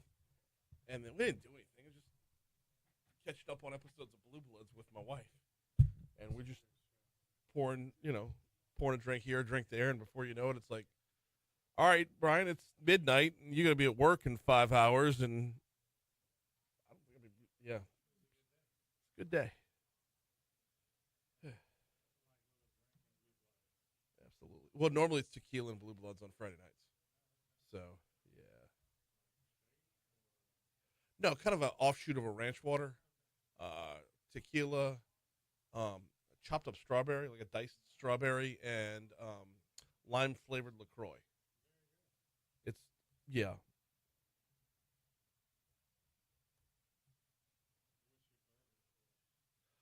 Eagle Rare until I ran out, and I moved over. I had a bottle of Old Elk, and on my third one, I'm like, I probably shouldn't be drinking good stuff.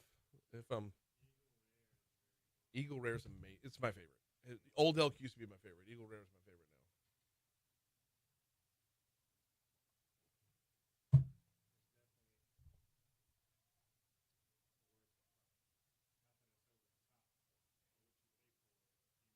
When you can find it, yeah.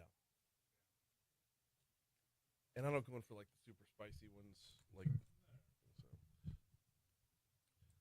All right, time to get a look at your forecast. Here's WBRC meteorologist Emma Kate Cowan.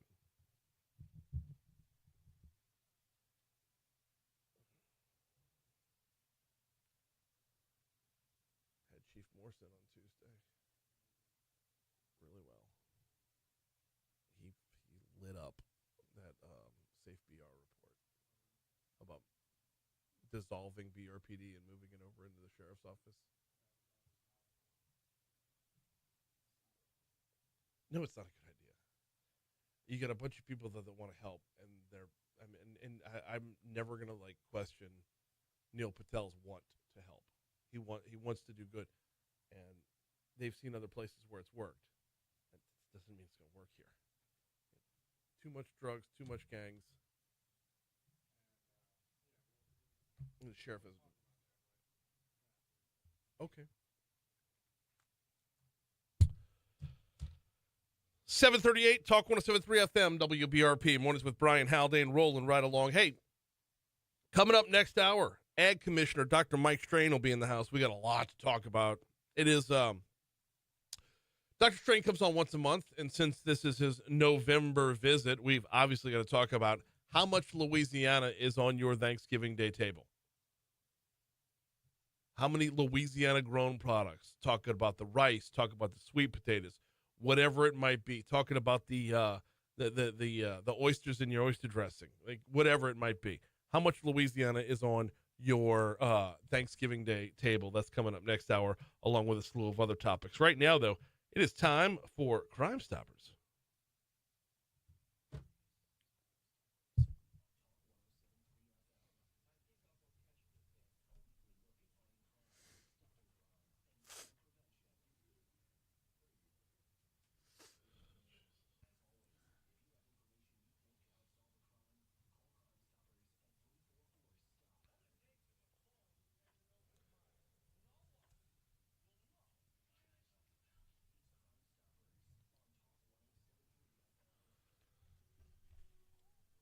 It is time for Crimestoppers. It's time to welcome in Don Capola, Lieutenant Don Capola. Welcome back. How are you, man? I'm good. How are you, sir? I am doing well. I'm doing very well. It's been a busy week, to say the least. Busy week, and Yeah. Again, happy belated birthday. Thank you, sir. I appreciate that. Last Saturday was the birthday. That's awesome. It's at 48, you can no longer say mid 40s.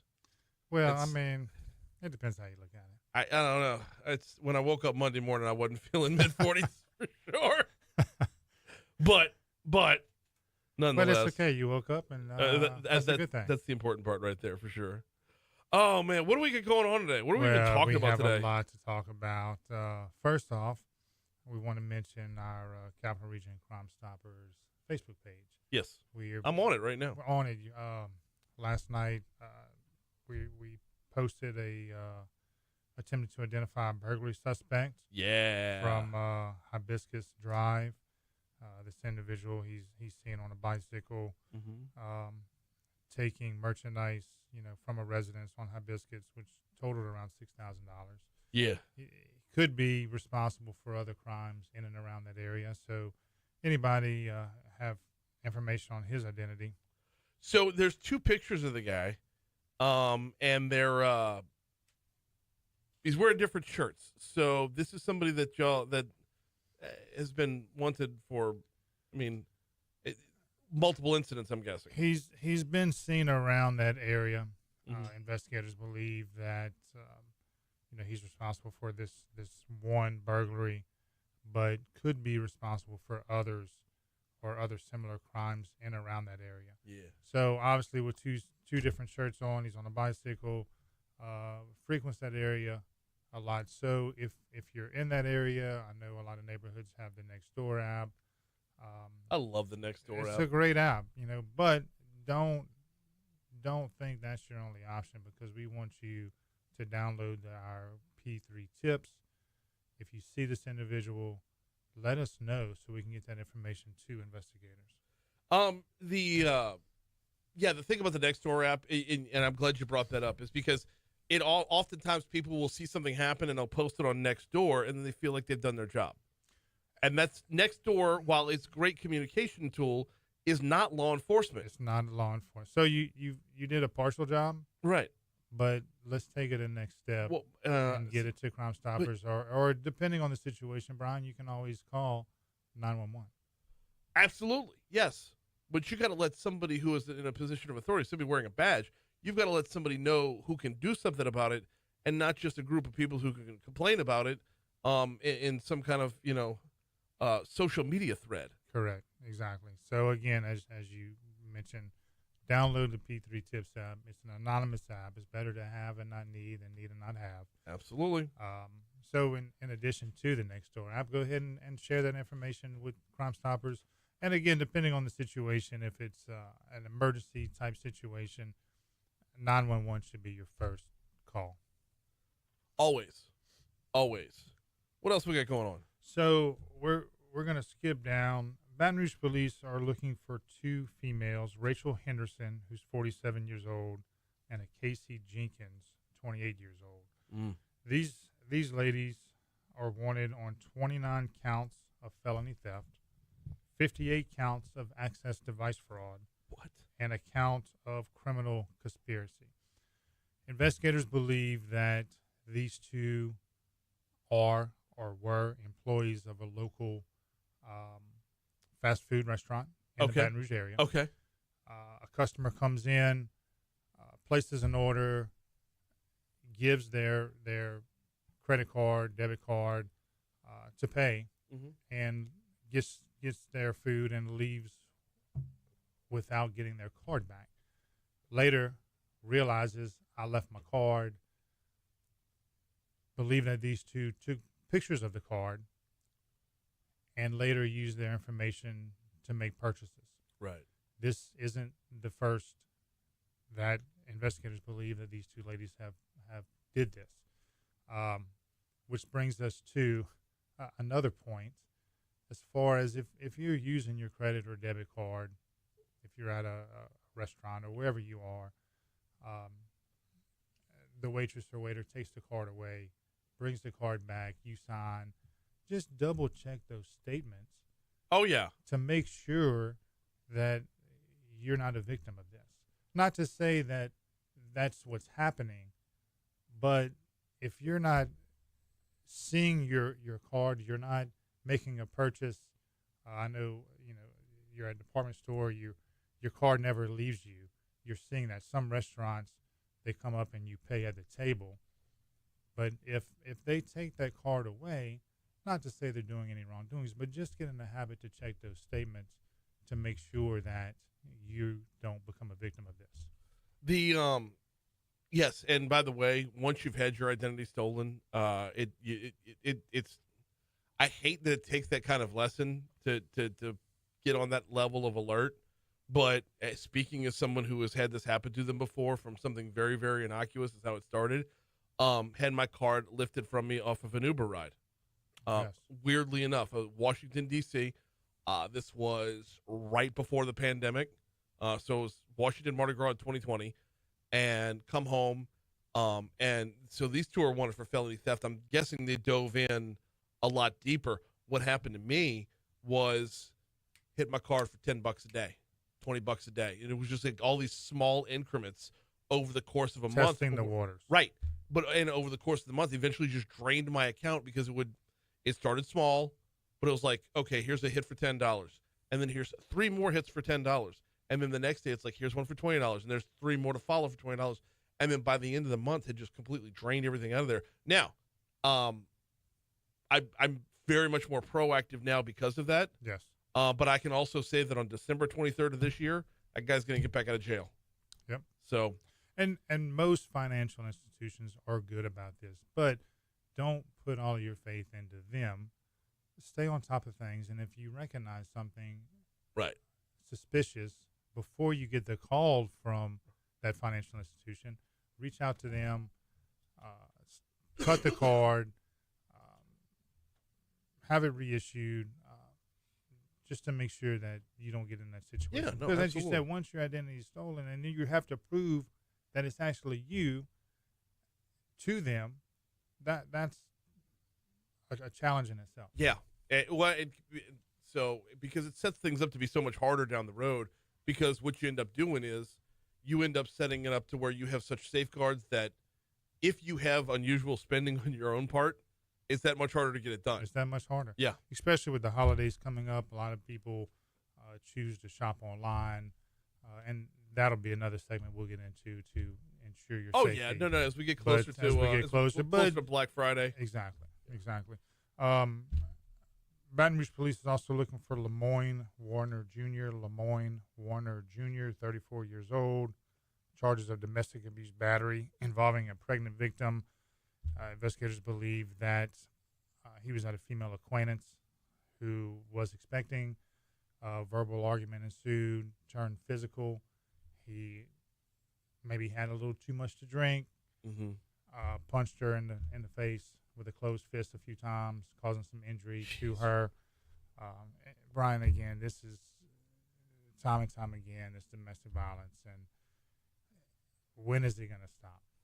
Okay. Yeah. And we talk about the physical aspect, but no, there are the mental aspects of domestic violence, and it doesn't have to be physical. So if anybody out there is experiencing this or knows of a family member or a coworker who just doesn't seem themselves or something's wrong, pull them to the side and have a conversation, because you never know what's going on, and they may need that opening to really open up to you and maybe looking for that extra help. Right.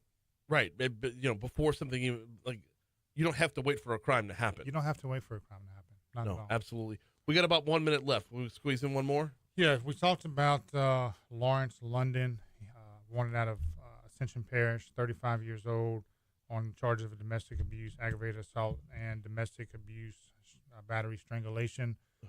Check out the Crimestoppers website, our Facebook page. If you have any information that can identify or lead to the arrest, give us a call. It's Capital Region Crime Stoppers on Facebook. It's crimestoppers225.com for the website. It's 344-STOP is the phone number, 344-STOP. And, of course, downloading the P3 app is unbelievably vital. It's, like Don said to lead off the segment, it's better to have it and not need it than need it and not have it.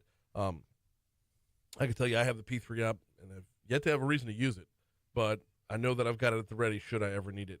In the meanwhile, Don, we always appreciate the time. Let's do the shopping safety win next week, because the week after that will be Thanksgiving, and the day after that will be Black Friday. So we'll get that in before the season is in full swing. He's Lieutenant Don Capola. We always appreciate the time, sir. Thank you, Brian. Thank you. We're coming up on 750 at Talk 107.3 FM. WBRP, which means we need to check your money now. Before we get to your money now, let's see if I can squeeze this in. Talk 1073 and Citizens Bank and Trust are bringing you the ultimate holiday gift with your Home for the Holiday sweepstakes. Imagine 2025 with your rent or mortgage covered up to $18,000. We're here to make your holidays a whole lot brighter. Just sign up at talk1073.com. Brought to you by Citizens Bank and Trust. Oh, man. Okay, kill mics, please.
Do you drive a European vehicle? If so, I need you to listen up for just a quick second about my good buddy Vinny Carollo over at VexEuropean.com. Vinny had his birthday this week, just like I did.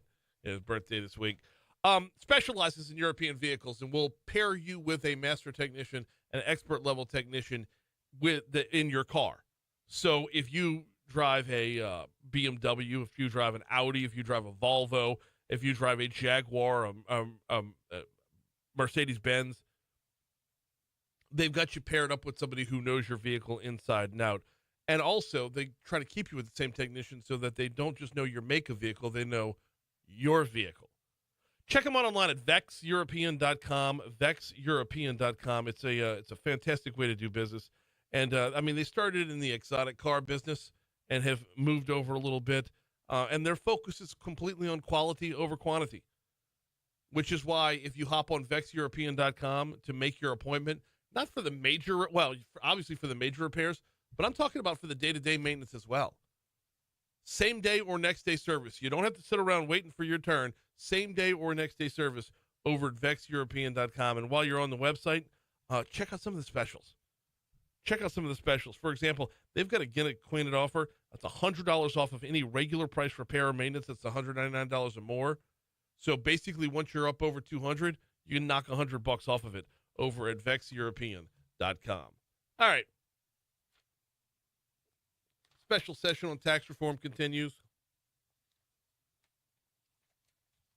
And with that, the House Ways and Means Committee approved legislation yesterday. We were talking with Jason DeCuir earlier in the show about how quickly things are moving on the House side.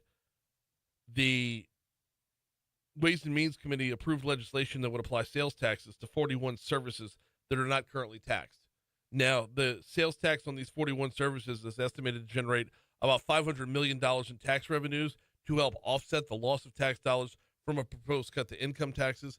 Mandy Landry, representative out of New Orleans, voted against the bill and rattled off several services that would be taxed because of this legislation. Pest control, fixing the AC, various plumbing, security system, fixing my fence, broken window, grass, had to paint a wall, shingles on the roof. Those are going to be additional expenses in my budget, the taxes on them. Okay, but the materials that the service uses, you pay sales tax on those without a problem, right? She mentioned plumbing as one. Should there be a service tax on a plumber? If you're a plumber, should you not? I mean, you're providing a service, right? Well, factored into your bill, if you've got to go to the hardware store and get get some new pieces, parts, and whatnot, that tax is going to be factored in. Why would there not be the same thing for the service itself and the level of expertise that the individual service person provides? Let's talk over on Facebook Live. You cool with this? We'll continue the conversation into the break.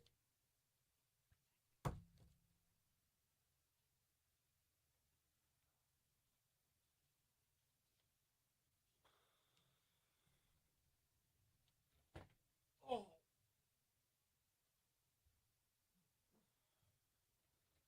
I got to move around, y'all. Jeez. Oh. It's total struggle bus today, man.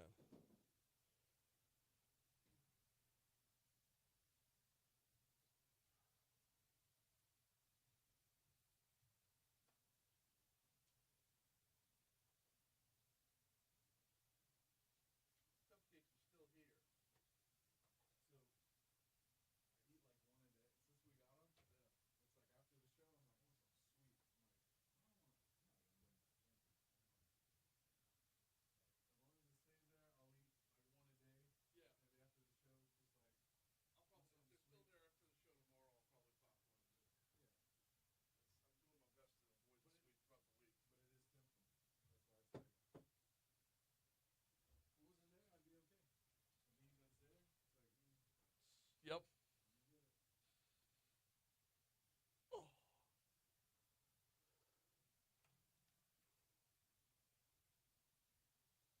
Oh, I got to run upstairs. I'll be right back.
unusual for Mike not to be here yet.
Yeah.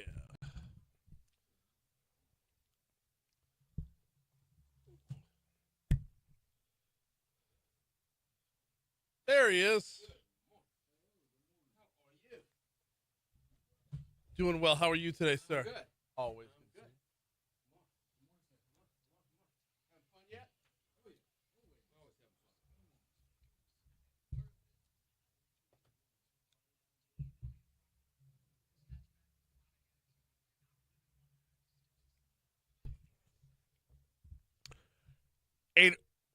806 Talk 107.3 FM, WBRP. Mornings with Brian Haldane, rolling right along. Brian here with you, John LaBeouf producing. We got a busy third hour for you, y'all. One guest only in the third hour. That's our Ag Commissioner, Dr. Mike Strain. He's coming up in the next segment, and I don't want to waste any time. So let's get right to this day in history.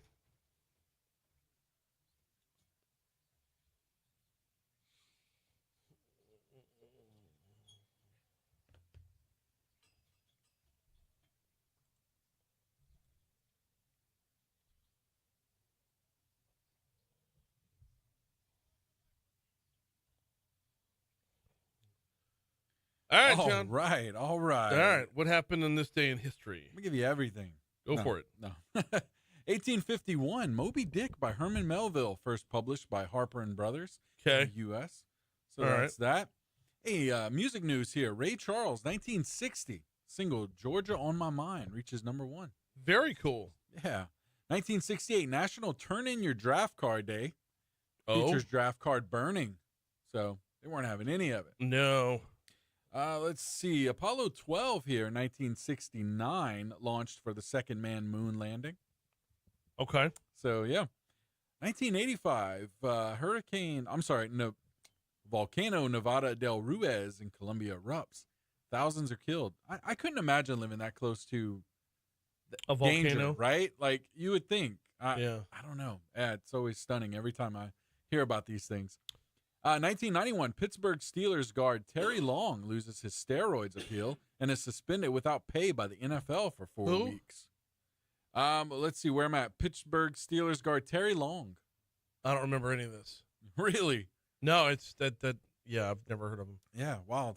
Hey, speaking of NFL, 1993, Don Shula becomes the first coach with the most wins in NFL history. The Becomes first the coach with the most wins. Becomes the coach with the most wins in NFL Okay, history. that's a little better.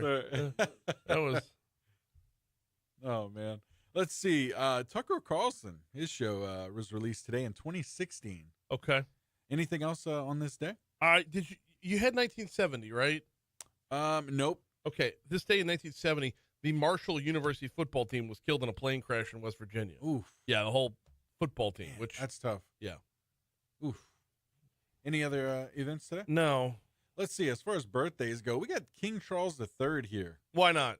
And speaking of royalty, Lil Boosie today.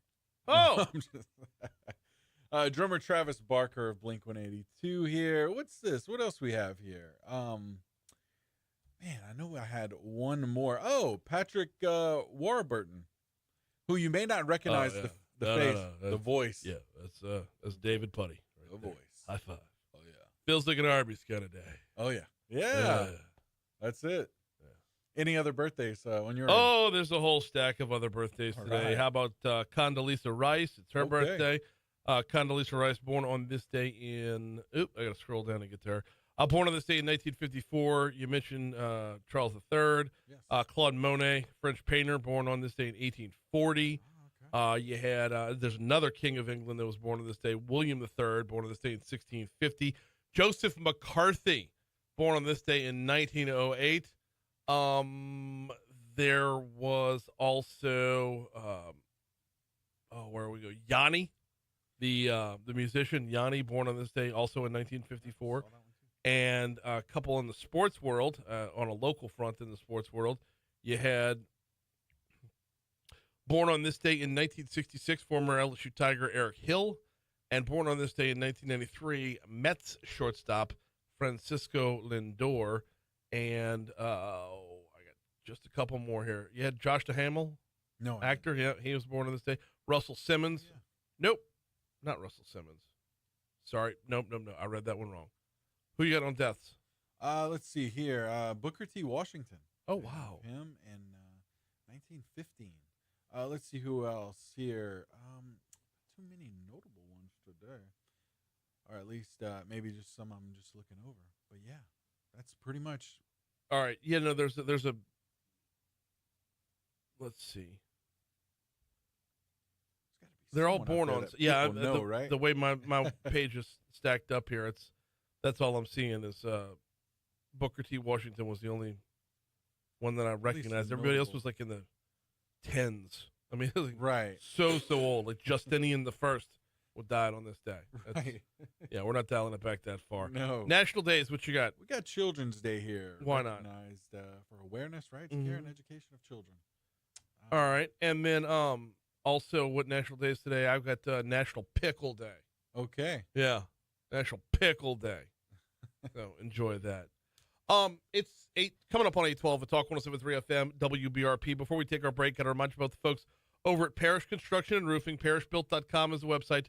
ParishBuilt.com. They like to say do business with someone you know, and I completely agree, because when you do business with someone you know, that's somebody you can call, someone you can ask questions to, someone who can help you through the process. And when it comes to getting a new roof, that means dealing with your insurance company, dealing with the adjusters, dealing with throughout the entire process. There's so many different questions that just spring up along the way, which is why calling 340-2265.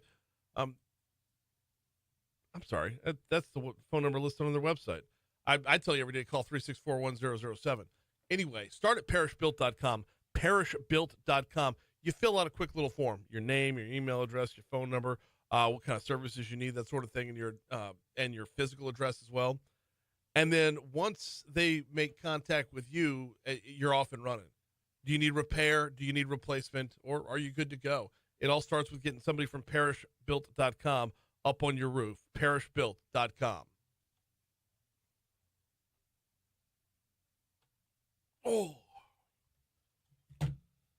Oh, how's things? Yeah?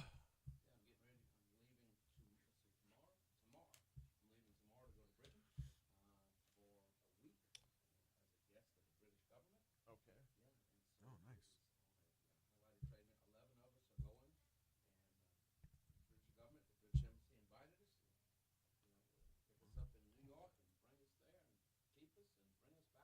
Okay.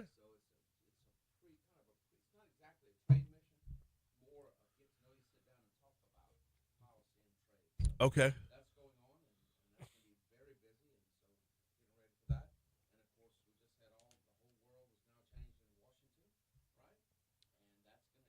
Yes.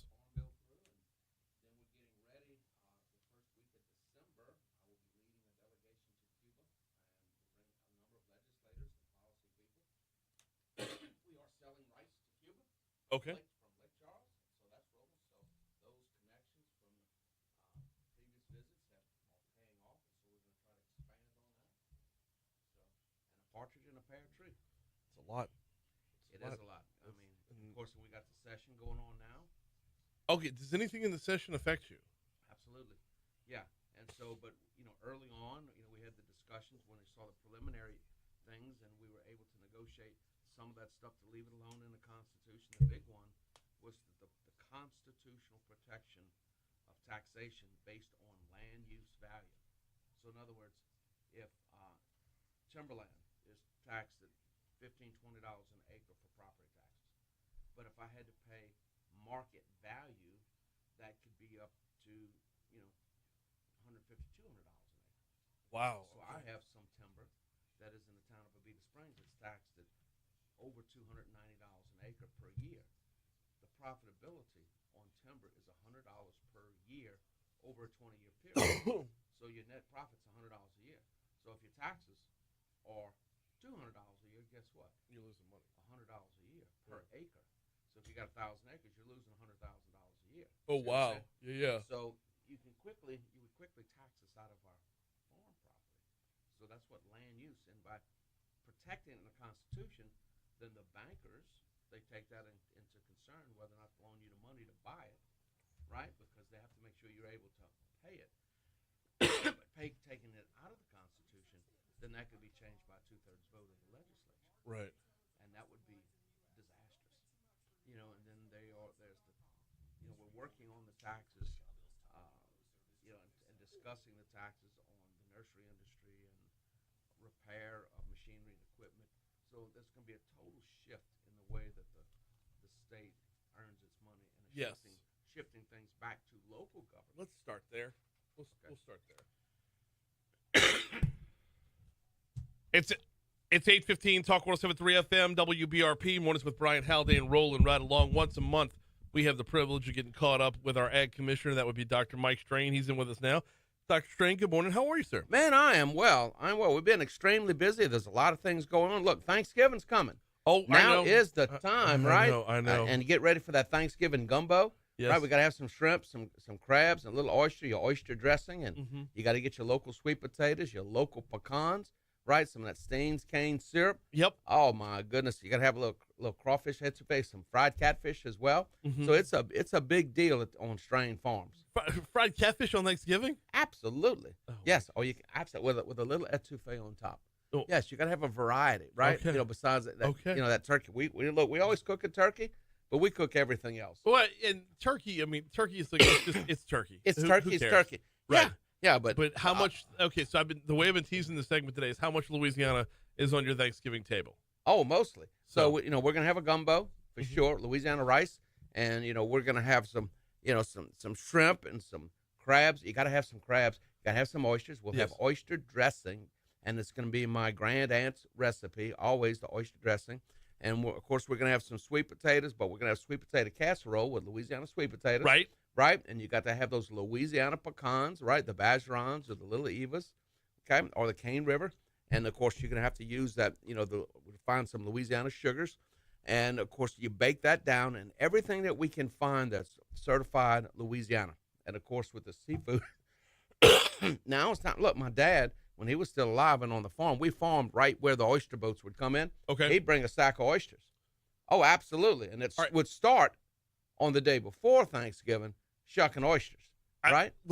I know we said we're going to start somewhere else, but I know. Now that we're down there, we've already left the rails. Already down there, already left the rails. It's okay. But let's stick with the oysters for just a minute, okay? So, because it is technically oyster season, right? Absolutely. Because it's a month and it's an R. and they are really good. Okay, but is the water are we looking at a later season because the water started too warm? Well, it's starting to warm up, but it's it's cool enough. Okay. And well, our boats are refrigerated. And I was just out there with our oyster boats, and look, they put some big engines in these boats. So instead of those old luggers that just kind of slowly went out there, these things can rock and roll. Man, they'll get out there, they get to the beds, and they put them directly from the water into the coolers, and they stay refrigerated. And so they are really good. And for us, we would start shucking oysters on Wednesday because my aunt always had to have fresh oysters for her oyster dressing. Yes. That's why we'd get a sack of oysters, right? yeah. And yeah, but getting enough for the oyster dressing was always a challenge, right? Because sometimes you got to have some control when you're the shucker, right? You can't eat them all, No. right? No. And- Challenge accepted, though, right? Yeah. Oh yeah, but we Because- fire up the grill too now.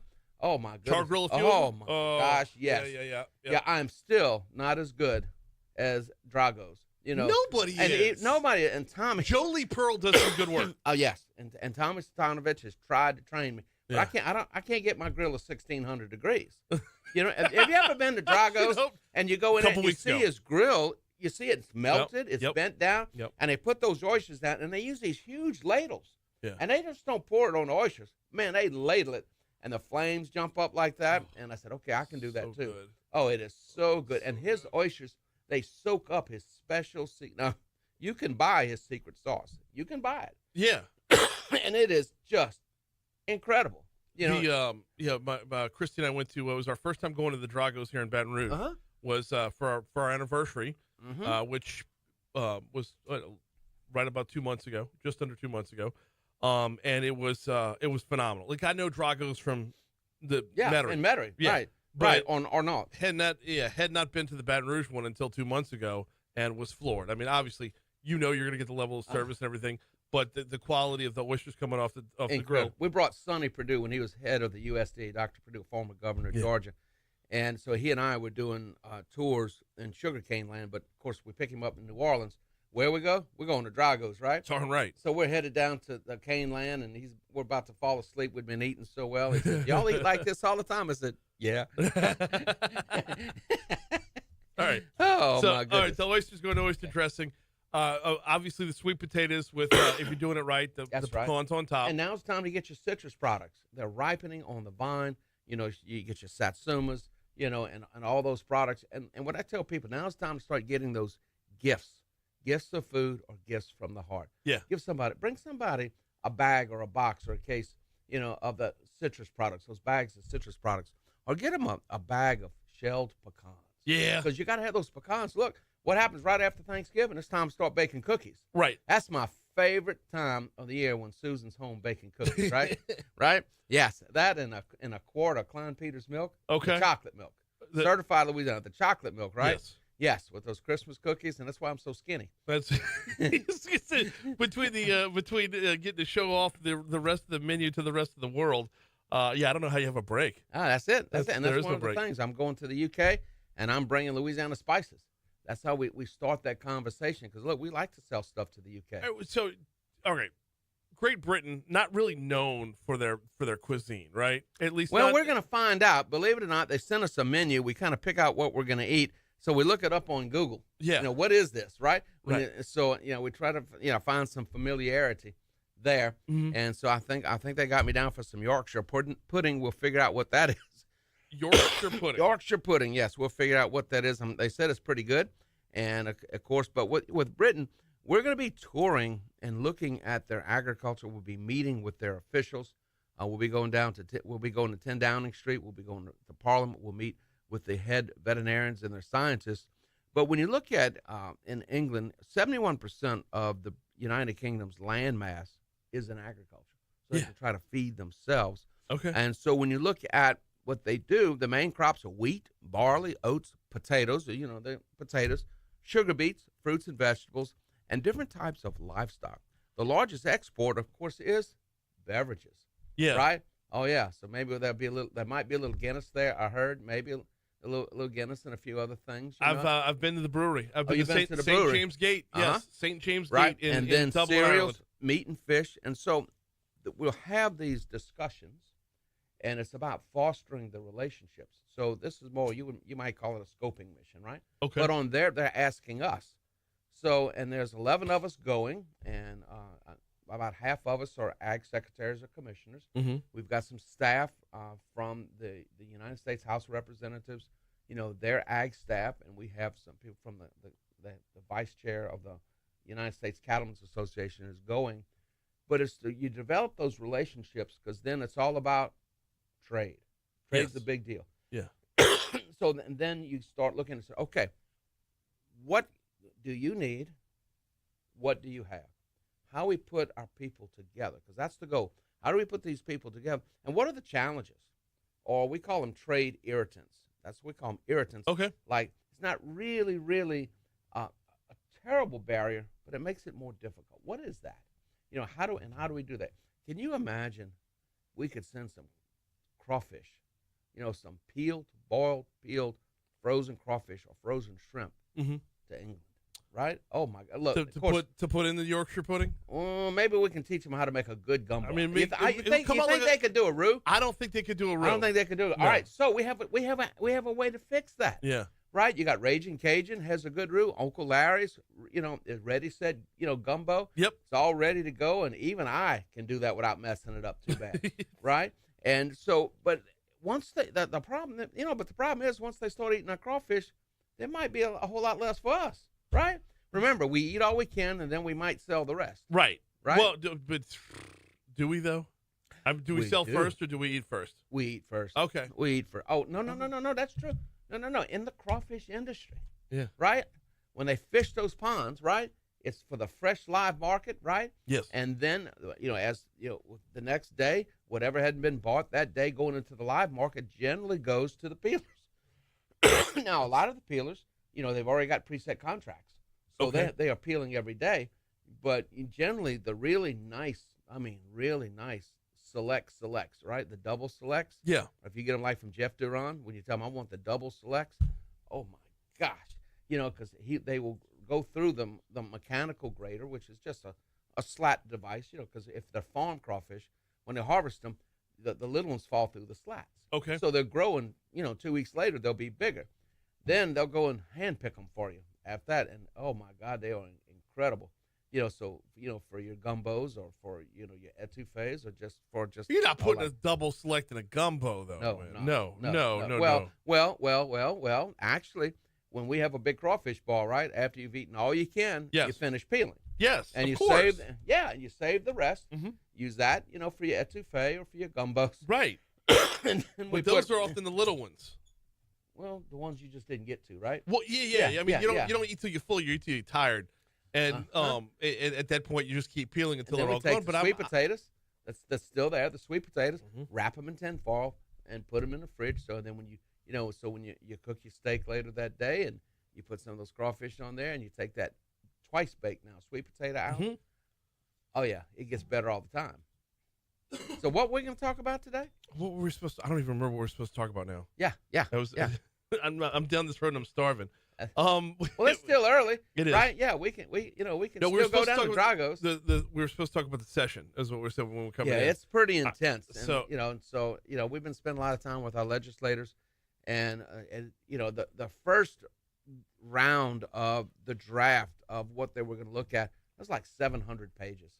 So we digested that, ridiculous. and then they actually printed the bill, so it's probably around 400 or 500 pages. Okay. You Is know, there a lot in the egg world that is affected by? Because I Well, feel like initially, the biggest issue that we initially faced was removing from the Constitution the constitutional protection for use value of ag land, forest land, and marshland. okay. And so what that means is that for property taxation, ad valorem taxation, the land in agriculture, timber, silviculture, and marshlands and aquaculture, the taxation is based on its use value, what it produces. Okay. And so these are large tracts of land that are generally handed down generations or paid for over 40 or 50-year period. right? Okay.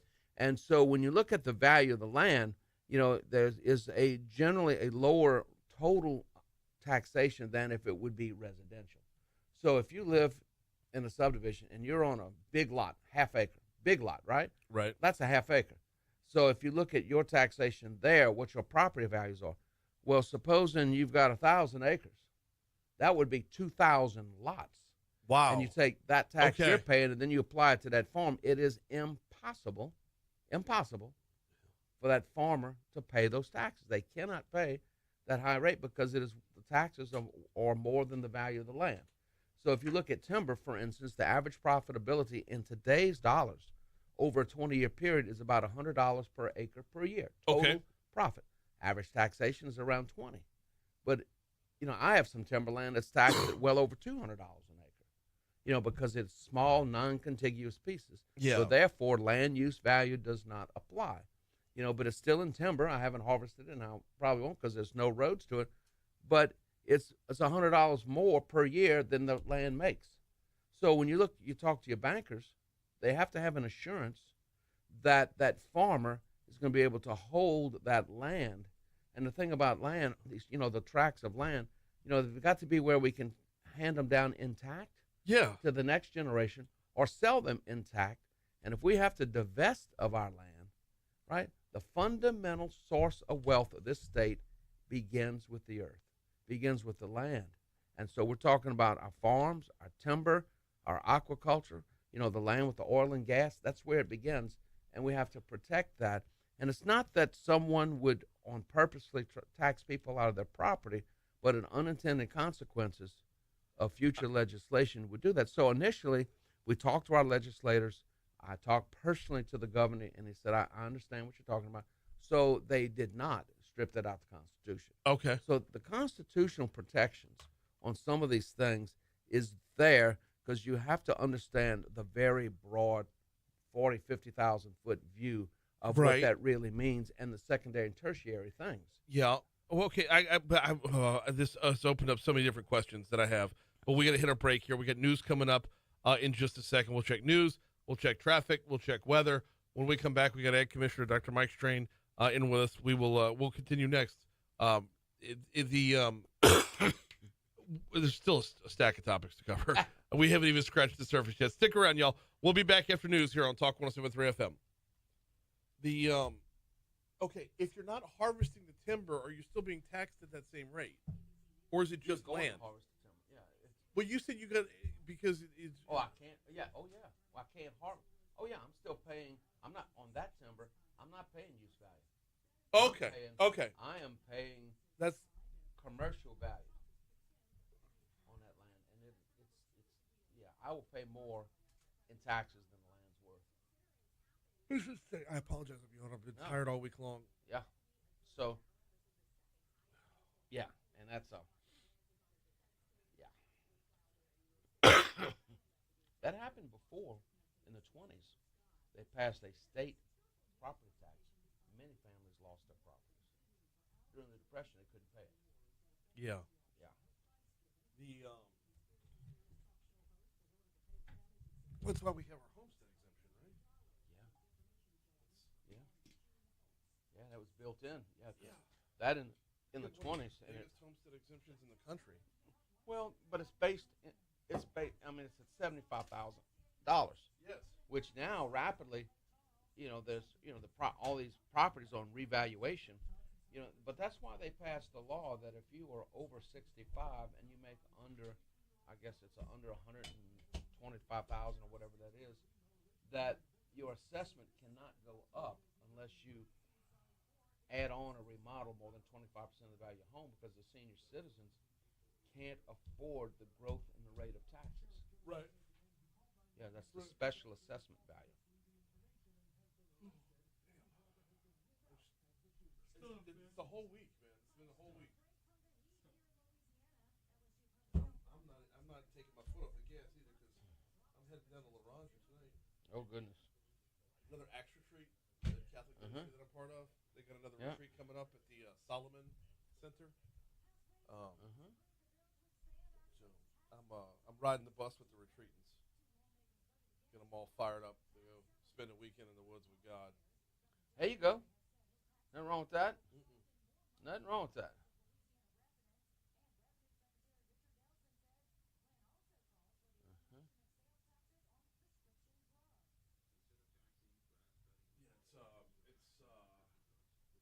It's kind of around the corner from global wildlife. Yeah.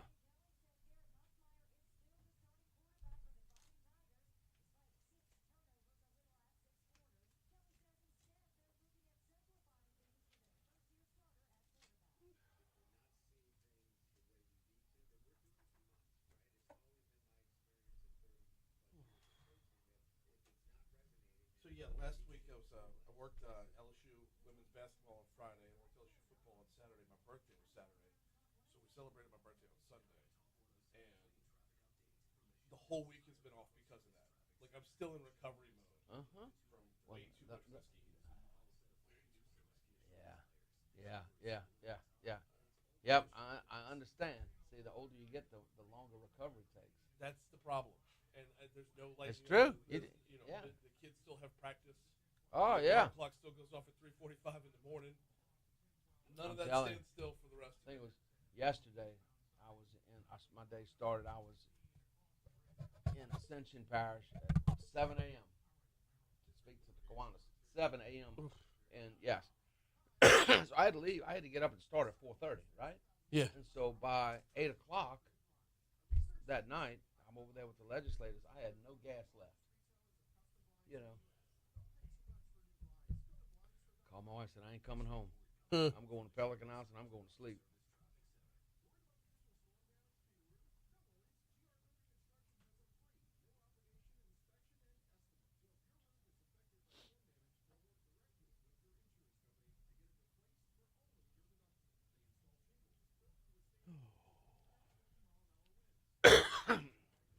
Thing about all these taxes, then the budget for the next year, if this is voted on before the next session, then they hope that all of the analysis are close.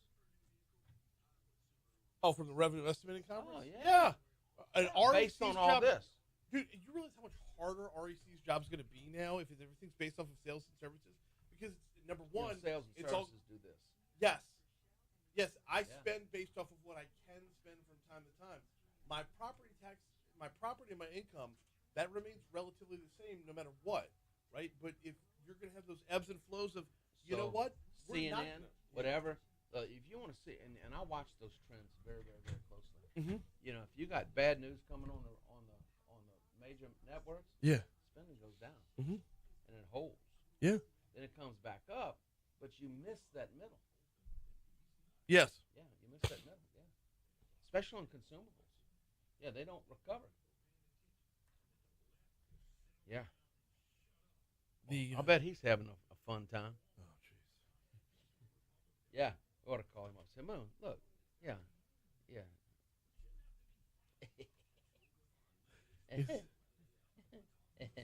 Oh, he's like, before the special session even starts, he's already ripping the Senate a new one. I'm like, at a certain point, did they just tune you out? Like, Yes, yeah. they do. When I was in the legislature, the House chamber would shake when they heard Moon talk. And this is, back in 2000 when he was based out of Monroe. Yeah. Yeah. Yeah. And I got there and said, who's Moon? Because look, nobody heard of Moon St. Tammany Parish, or Right. He wasn't on in St. Tammany. No. No. Oh, let me knock Or this out real Mount quick. Hermon. All right, let's get a look at that forecast real quick, man. It's starting off gorgeous today, and hopefully we'll stay that way. Your high today only gets up to 73 degrees. It's going to be sunny all day long. Overnight low tonight gets down to 48. We'll top out at 74 tomorrow with an overnight low Friday into Saturday of 49 degrees. Saturday it ticks back up a little bit, 78 your high. Sunday will be back in the 80s by about a high of 82. Now, Monday and Tuesday, look for the rain to come again to kind of reinforce those cooler temperatures. As looking ahead to next week, next Friday the 22nd, we're looking at a high of just 60 degrees. So starting to trend a little bit cooler as we move closer through the fall. Right now we're sunny, we're 63 degrees, and that's what we're looking at in downtown Baton Rouge.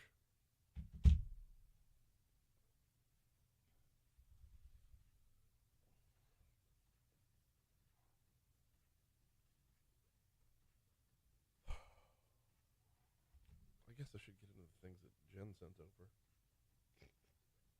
Yeah, we bet. Yeah.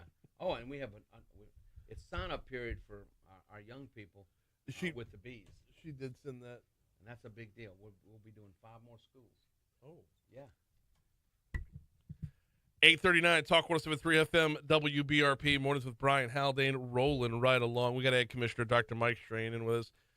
Dr. Strain, we talked a little bit about gumbo in our last segment. Uh-huh. Nary a mention of the okra, man. Oh, you gotta have okra. Hey, bring that. Wait. You gotta have okra. Gumbo came from Africa. and it's based on okra. Mm-hmm. That is the main ingredient in okra. Mhm. Oh yeah, and I The love number of okra. people who skip the okra because You they don't can't want skip that. the okra. Well, they Look, don't I want like that slime. That, No, yeah, no, I love no. the slime. Look, my mother would have to cook his okra, and there's a certain way you do it, and it's a little difficult to get it just right. Right. But the slimy okra with the garlic, Yeah. oh, just a little bit of vinegar in it, not much. Oh my God, you talk about good, but that's the best part. That is the best part of the Love gumbo. it. Yeah, the number of people who make a gumbo. Oh no, without you the got to have okra. They You- overdo yeah, it with no, the no, filet. And no. Too much and filet. I love okra, and I can tell you, if you get a whole chicken, and you put it into a big Magnalot pot, Mhm. and you cut up your okra and you put it around there. Oh my gosh, yes. Now good stuff. I got some deer that've been eating on my farm. I got a young man out there that's hunting them, and I don't think you're gonna have to give him any more okra because he's eating all my okra plant. I mean, and they just mow it. Deer love okra. Okay. Especially, and young okra, old okra. Yeah. But it just Good to know. turns them on. Yeah. I'm a big okra guy. My wife not so much with the okra. Yeah, but if you want to plant a deer field, a deer plot, Yeah. don't worry about the ryegrass. Plant them some okra. Really? Oh my God, they must be able to smell it from 10 miles away. Okay. Yes. All right. Well, They like okra just like I do. yeah, it's good stuff to be sure. Uh-huh. We got to talk Farm Bill. Yes. We do need to stay on task a little bit to talk Farm Bill because this is the lame duck session, as it were, and unbelievably important that It this is get done because we're overdue. We're like past we due. are way overdue. And the fact is, more than likely, they're going to pass some type of extension in this lame duck session. You know, the Farm Bill expired September 30th of 2023. It's given a 1-year extension. Yeah. Yeah. To September 30th, 2024, and it expired. There's been no extension. And so a number of the programs cease to move forward. Now, the SNAP portion, which is the supplemental nutrition, that is an entitlement program, and that keeps going. Yep. Some of the things with crop insurance are locked in, and that keeps going. But the work that's done with conservation, signing up new contracts with the Farm Services Agency and also with the NRCS, National Resource Conservation Service, that stops. Hiring new people stops. New contracts stop. And so there's a lot of things that's in limbo. And now on December 31st, many other things stop. So what I think they're going to do, we're pushing them, but I don't see it where they're going to pass this Farm Bill. Really? No. I think it's going to have to wait until we start next year. But then that's a whole new Congress. And probably 40% of them have never voted on a Farm Bill. Right. And so when you hear all this discussion, all this hullabaloo, the Farm Bill is less than 1% of the federal budget. You got that? Less than 1% of the federal budget. And agriculture is the largest industry in Louisiana and in America. This is one. And now the Farm Bill, our part, not the nutrition part, but the commodities, the research, the conservation, the crop insurance is only 15% or less of the Farm Bill. Oh, the wow. nutrition part is 85, 82 Really? to 85, absolutely, 82 to 85%. And so it's like, ladies and gentlemen, y'all got to get this done. Because if you look at the SNAP portion, that's kind of set in stone. If you qualify, you get it, right? Right. So what they're really discussing is that, 15% of the 1% of the federal budget, and look, enough's enough, get it done. Yeah. And so the other thing that's happened over time, as Congress fails to move things, it was more incumbent upon the agencies to do more. Now, with the Chevron decision, the United States Supreme Court, they're telling the agencies, no. You can't further expand or you can't further interpret. It's got to go back to the legislative body. So in other words, Congress has got to get to work. It's time for them to take these bills, address these bills, deal with the issues in the bills, and we want an accurate farm bill, and we want it now. The biggest holdup here is this is one where you can't fake it till you make it.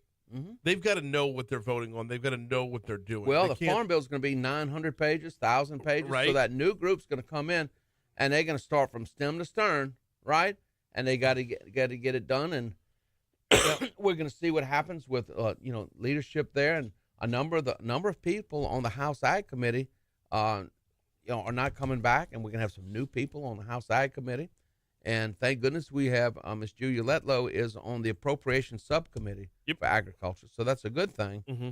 But at the end of the day, we need to get it done. But we need an ag bill, a farm bill that is actually reflective of what's really going on in farm country. Right. So don't set a reference price for a commodity that's based on something 8 years ago. Make it accurate. So whatever programs affect that particular commodity are accurate. So we don't have to keep coming back with these ad hoc bills when there's problems, and they're talking about the Farm Act, because across America, most of our corn farmers, even though, average production was 166 bushels an acre, still lost money. They lost, $40, $50, $60 per acre, some up to $100 an acre on their corn farms across America. Yeah, the bankers are very concerned. I would be So too. you got to have proper reference prices. And the other thing we got to do, we've got to expand trade. We've got to move these products, and we've got to get it. You ever wonder why when you go to the grocery store, you're shocked by what things cost, but the farmer's losing money. Right. So, and their prices haven't went up. Now, the costs went up dramatically, right? Yeah. But the price they receive, because the farmer is a price taker, not a price maker on these commodities. Okay. Right? Yeah. And so we really got to work to where we can have a better dealing with that. But again, if that farmer doesn't make money and they go out of business, right? And then you start decreasing production. At the end of the day, it's our responsibility to make sure that America has plentiful and affordable food. We've got Ag Commissioner Dr. Mike Strain in with us, talking about a number of different topics. The farm bill being just one of them. That being said, if they punt on it again this year, it's going. I mean, like you said, 900 plus pages.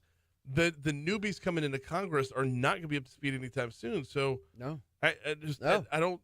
No. So they've got to get busy, and even if they started with a new farm bill, right? Because all the these bills don't carry on. It's a new Congress. Right. Then you're looking probably, they'll promise May, June, July, but it may be November. Mm-hmm. But they got to get it done. They've got to get it out of committee, so it starts over.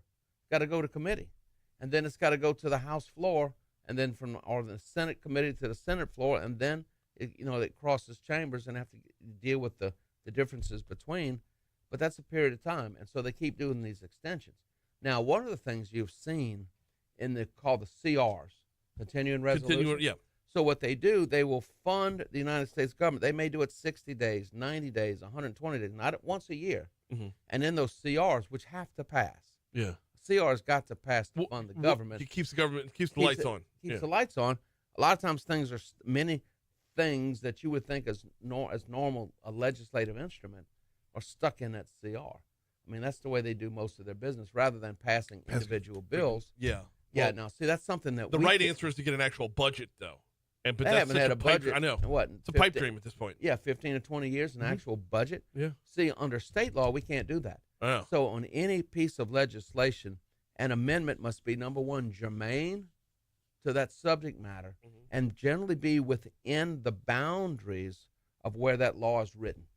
So it's got to be within that title and section. So you can't take something, from Title III and stick it in Title IX, a Title IX bill. It doesn't work that way. Right. Now, but it's got to be germane to the subject matter. And also, our bills can't be more than one object, cannot be, quote, a dual object.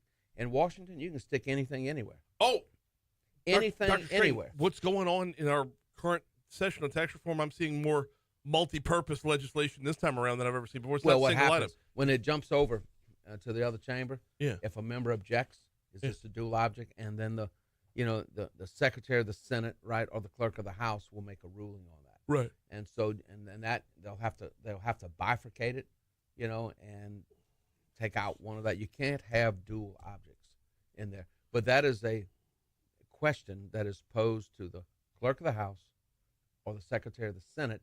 They will advise the Speaker of the House or the President of the Senate whether it is or it is not, and then the Speaker and the President will have to make a ruling, and then that ruling is pretty much it. It can be overridden.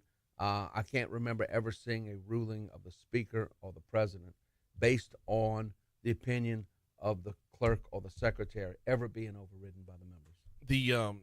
Okay. Well, then hopefully we're going to see a lot more of that in the next day or two. Yeah, because and then again, then it's challengeable Right. before the courts immediately. Because a lot of bills are challenged before the courts. Mm-hmm. Because they'll say it's unconstitutional, this, that, or the other, and then believe it or not, the Attorney General office has to defend the legislation before the courts, and that's often something. If you have, a bill it's really never done.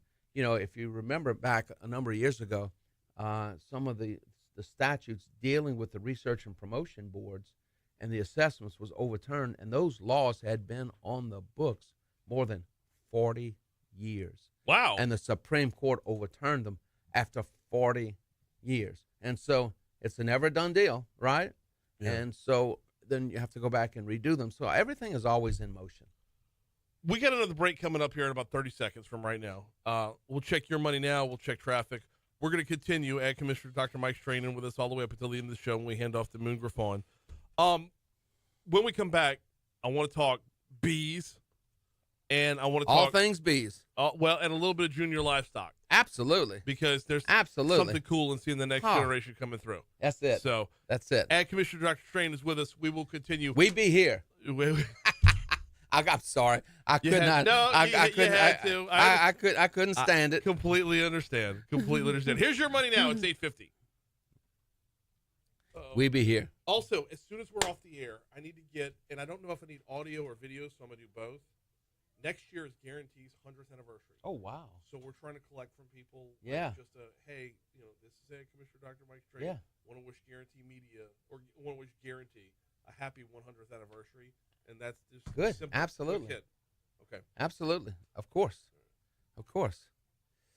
Yep. I ordered a bunch of bee supplies. It came into the office, my private office. I start feeding my bees now. And I use a Pro Sweet bee feed that's got vitamins, minerals, nutrients in it. Strengthen them up. Also give them bee patties. I call them their cookies, the little bee brownies, and they do that. You told me about those before. And it really strengthens them up because when cold weather comes, if you don't have enough strength and energy in them, you'll lose bees. Yeah. Yeah. We've lost enough bees as it is. Yep. This is one where is awareness finally starting to take hold, and we're starting to protect our bees. It is. We really are. And we're trying to grow that. And we really, when you start looking at overall, the health of the land is magnified when, in other words, you can use bees as a sentinel to the health of the land and the environment. Yep. Oh. Mm-hmm. So I just got done with 7th grade girls basketball. Uh-huh. And now I'm starting 3rd grade. 7th grade. Yeah, now I'm starting 3rd grade boys basketball. Oh, wow. 3rd grade. This is why I'm constantly tired. Uh-huh. So what time you get to bed at night? 9 o'clock? 10 o'clock? Last night I got to bed at 11:30. And you're up for 3:30? That doesn't work. No, it don't work. No, it does not. Tonight it's probably going to be even later. Doesn't work. Because I'm going down to the axe retreat. Yeah. Yeah, it don't work. No. I used to be able to go 48 hours straight. That day's done. Oh, yeah. In practice, you go round the clock, right? Come in, take a shower, change clothes, and right back out. Yeah. Yeah. Uh-huh.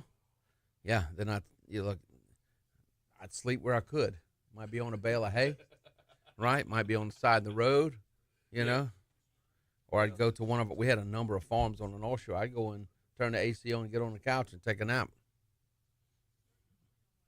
You ever heard of this outfit?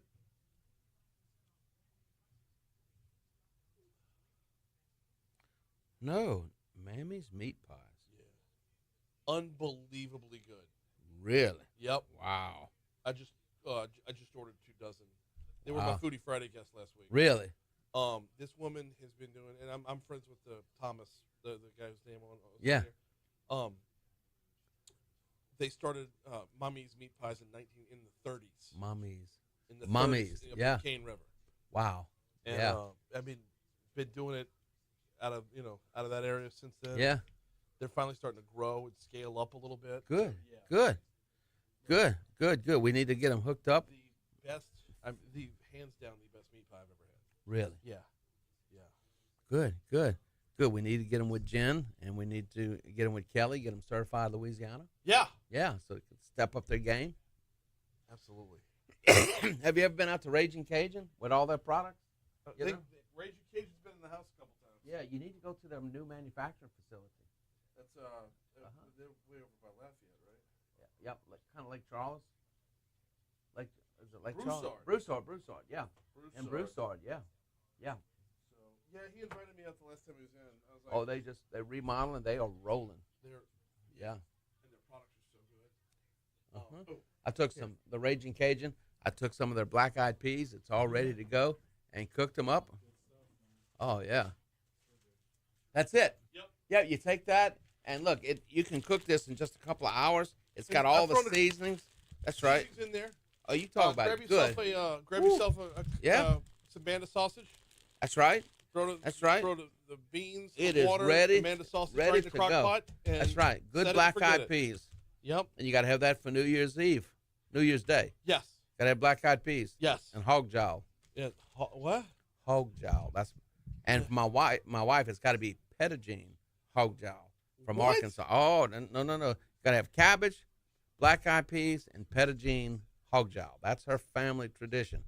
You know how hard it is to find Pettigene hog jowl down here? I wouldn't even know where to begin looking. Hot Springs, Arkansas. Okay. Yeah. You got to get it by Hog whatever. jowl. Oh, you got to have hog jowl in there.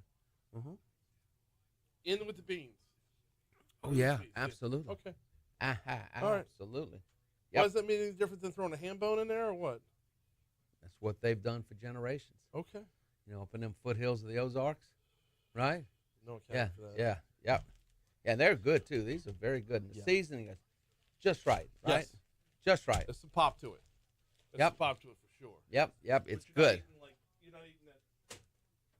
I don't know. Not bland, No. and it's good, but it's not overpowering. Right. Yeah. Right. Well, my wife makes a black-eyed pea soup for New Year's Day. Yeah. Yeah. Yeah. It's next level, but I think this is gonna compete with it this year. Yep. No, Boy, next it's year's not going to be also. wild. Yeah. Oh, my goodness. Yes. All right. Yep, 1 second to go. What are we talking about? Honeybees. Yes. 856 Talk 107.3 FM WBRP. WBRP. We got Ed Commissioner Dr. Mike Strain in with us for one more segment to go here. We've got a couple minutes, Dr. Strain.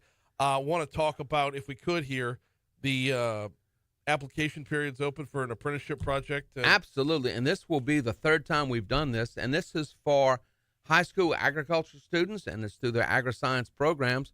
We will accept 4 schools, and the funding, we will fund up to $10,000 in beehive and beekeeping resources to the schools. And with working with the students, they will establish an apiary of up to 5 beehives at the school. They'll get the equipment, the supplies. They will get the hives and the bees and everything needed to produce and make honey. So, and it's a 2-year program. They will do reports, and this is by the federal money, specialty crop block grants. It's a great program. We've done this several times before, and when it's done, they get to keep the beehives, they get to keep all the suits, all the books, and they can sell honey. So it's a good project. Yeah. And our young people learn about beekeeping, and it's a really good thing. And so we're excited about it, and you can apply at the Department of Ag and Forestry. It's real simple, ldaf.la.gov/animals/bees, or call Mark Earl at 318-487-5089. Just go to our website, ldaf.la.gov, and check it out. Give us a call. But it's a good program. What is the state of the union for our bee population right now? Because we've been hurting for some time. Yeah, actually, our bee population did suffer from the drought dramatically, and so, but it's coming back. We've gotten a good year this year, because what happened with the drought, it really affected the plants. There was less for them to forage on. Okay. So, like right now, I just got in my liquid feed. I'll be starting to feed my bees now as we go into the winter. So it's very important that you give them some supplemental nutrition. We also, now my bees feed with, all of our hummingbirds, because they, we have hummingbird feeders, and the bees take over one and leave the hummingbirds for the other. But you've got to give them a little bit of extra nutrition during certain times of the year, especially if you take their honey. Yeah. Right? You take their honey, which, we harvest their honey. So now is the time to be getting them strong. And then in spring, when you start seeing the flowers come out, you can go ahead and put the supers on to collect the honey. Okay. Yep. And not just the drought. I mean, we've had, man-made problems with bees as well. Well, of course. And I think we're finally starting to learn their value. We're finally starting to learn why it's important to protect them. Well, it's important that, one, they are sentinels of the environment, but the other thing is that they're necessary for a number of crops. Yeah. Almonds, and if you look at sunflowers, if you look at many crops. And when I go out to my garden, I like to see all those vegetables covered with bees. Yeah. And you can go out in the cornfields, you can hear them out there in the cornfields. So me and my bees are pretty tight. He is Ag Commissioner Dr. Mike Strain. I always appreciate the time. Thank you so much. Thank you. It's always usual. fun. Yes, it is. And don't forget, Louisiana certified Louisiana on your Thanksgiving table as much as you possibly can. Fresh, local, certified Louisiana. Moon Griffon's coming up next. We'll be back at it tomorrow. Sid Edwards going to join us tomorrow. Julie Emerson going to join us tomorrow. And actor Tim Matheson in as well. We'll see you then. All right. Facebook, we got to bounce. We'll see you. Yeah, Julie and Sid in the same day.